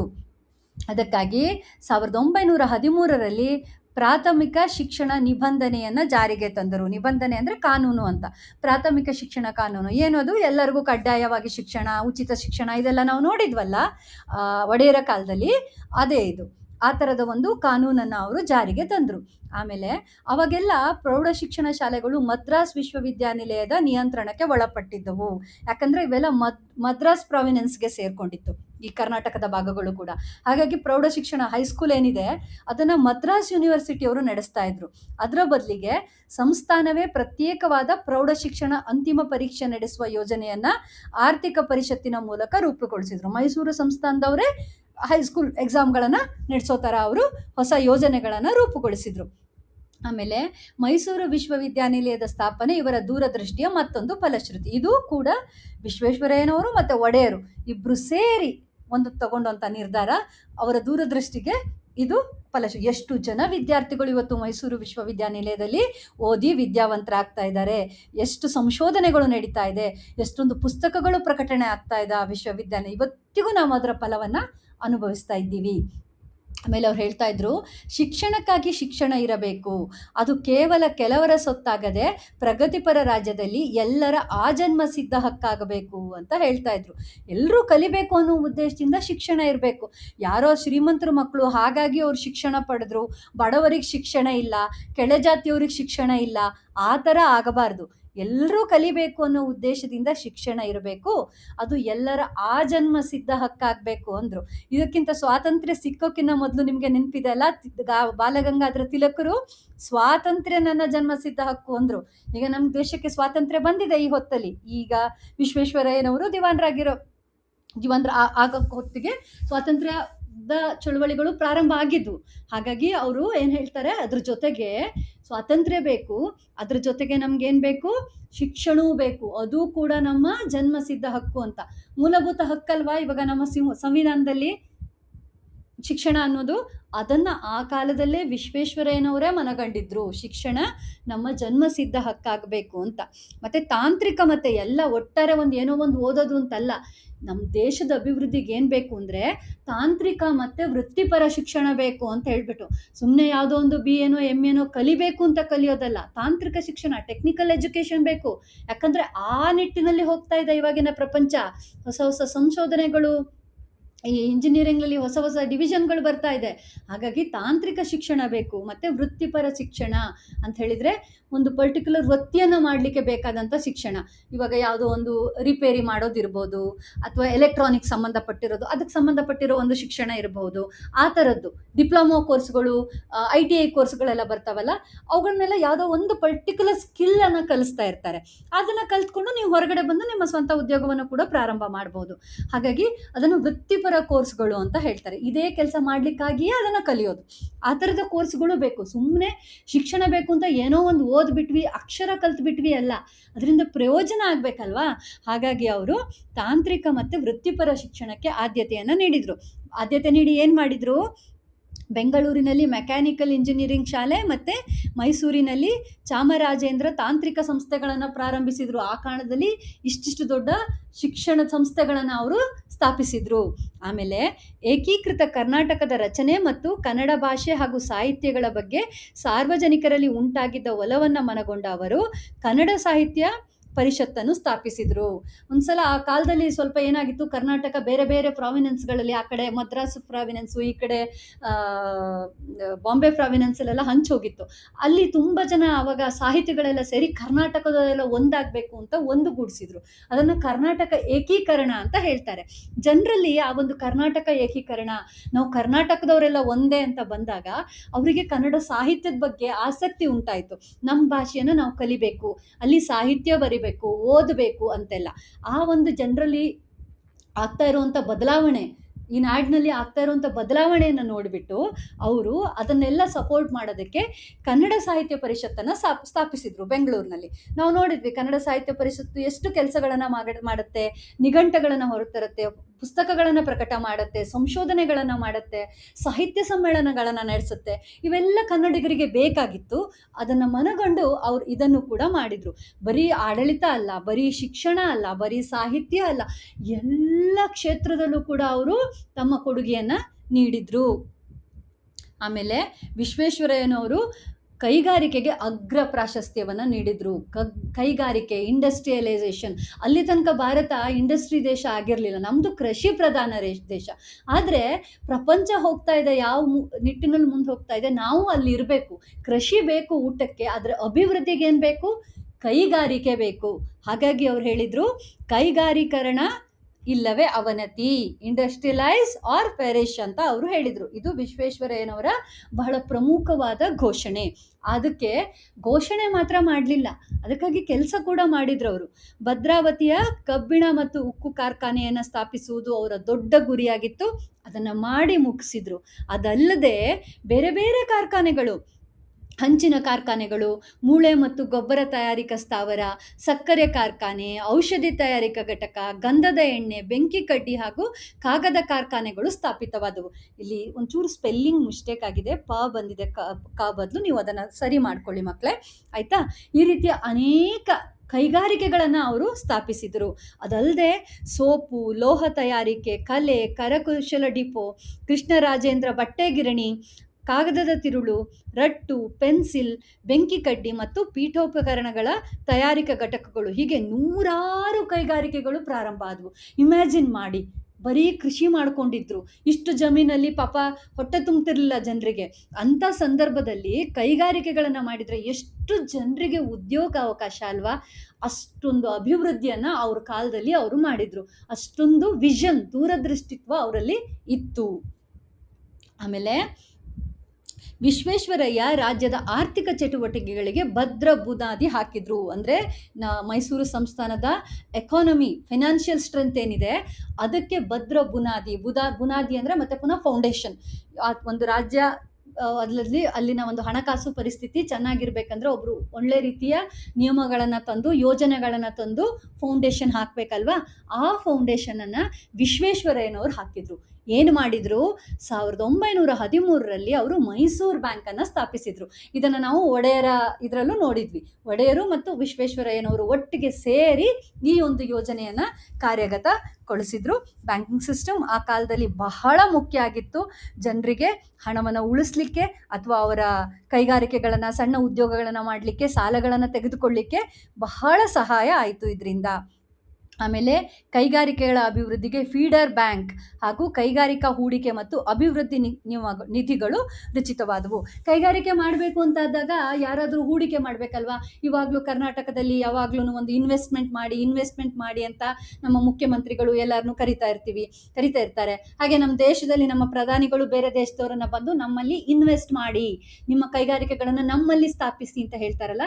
ಯಾರಾದರೂ ದುಡ್ಡಿರೋರು ಇನ್ವೆಸ್ಟ್ ಮಾಡಬೇಕು ಕೈಗಾರಿಕೆಗಳಿಗೆ. ಹಾಗಾಗಿ ಅವರು ಆ ಇನ್ವೆಸ್ಟ್ ಅಥವಾ ಇದೇನು ಮಾಡ್ತಾರೆ, ಹೂಡಿಕೆ ಮತ್ತು ಅಭಿವೃದ್ಧಿಗೆ ಅನೇಕ ನಿಧಿಗಳು ಅಂದರೆ ಸ್ವಲ್ಪ ಫಂಡ್ ಕೊಟ್ಟರು. ಅದಕ್ಕೆ ಕೈಗಾರಿಕೆ ತಾನೇ ಅಭಿವೃದ್ಧಿ ಆಗೋದಿಲ್ಲಲ್ಲ, ಫಂಡ್ ಬೇಕಲ್ವಾ.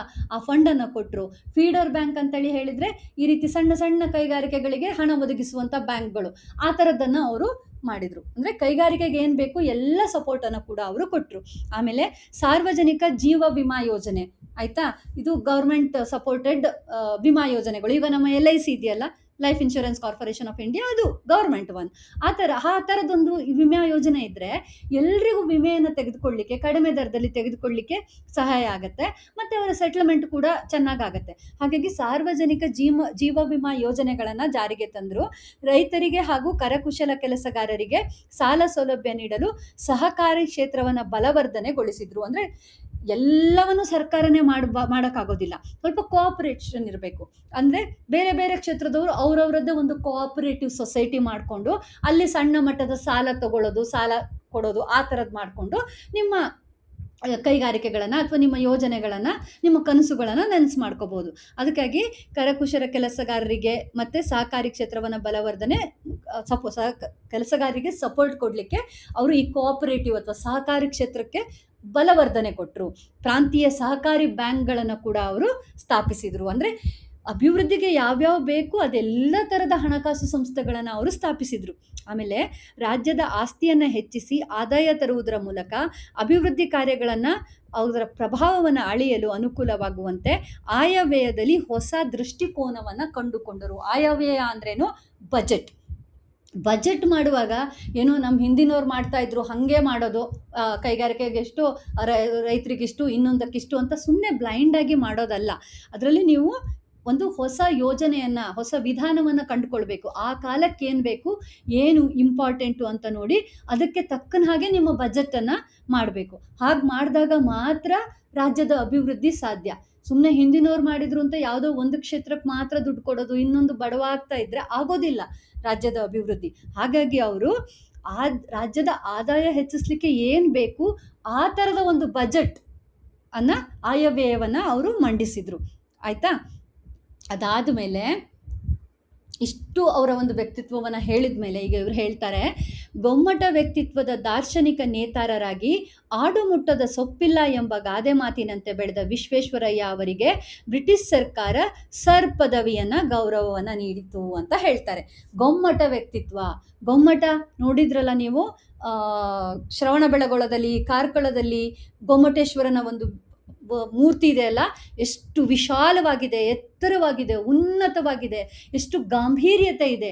ಅಂತಹ ಒಂದು ವ್ಯಕ್ತಿತ್ವ ಅಂದರೆ ಉನ್ನತ ಆಲೋಚನೆ ಇರುವಂಥ ವ್ಯಕ್ತಿತ್ವ, ಅಂತಹ ಪ್ರತಿಭೆಯನ್ನು ಹೊಂದಿರುವಂಥ ವ್ಯಕ್ತಿತ್ವ, ಮತ್ತು ಅಹಂಕಾರವಿಲ್ಲಂಥ ವ್ಯಕ್ತಿತ್ವ. ಬಾಹುಬಲಿ ಯಾರು? ಭರತನ ತಮ್ಮ ಅವನು.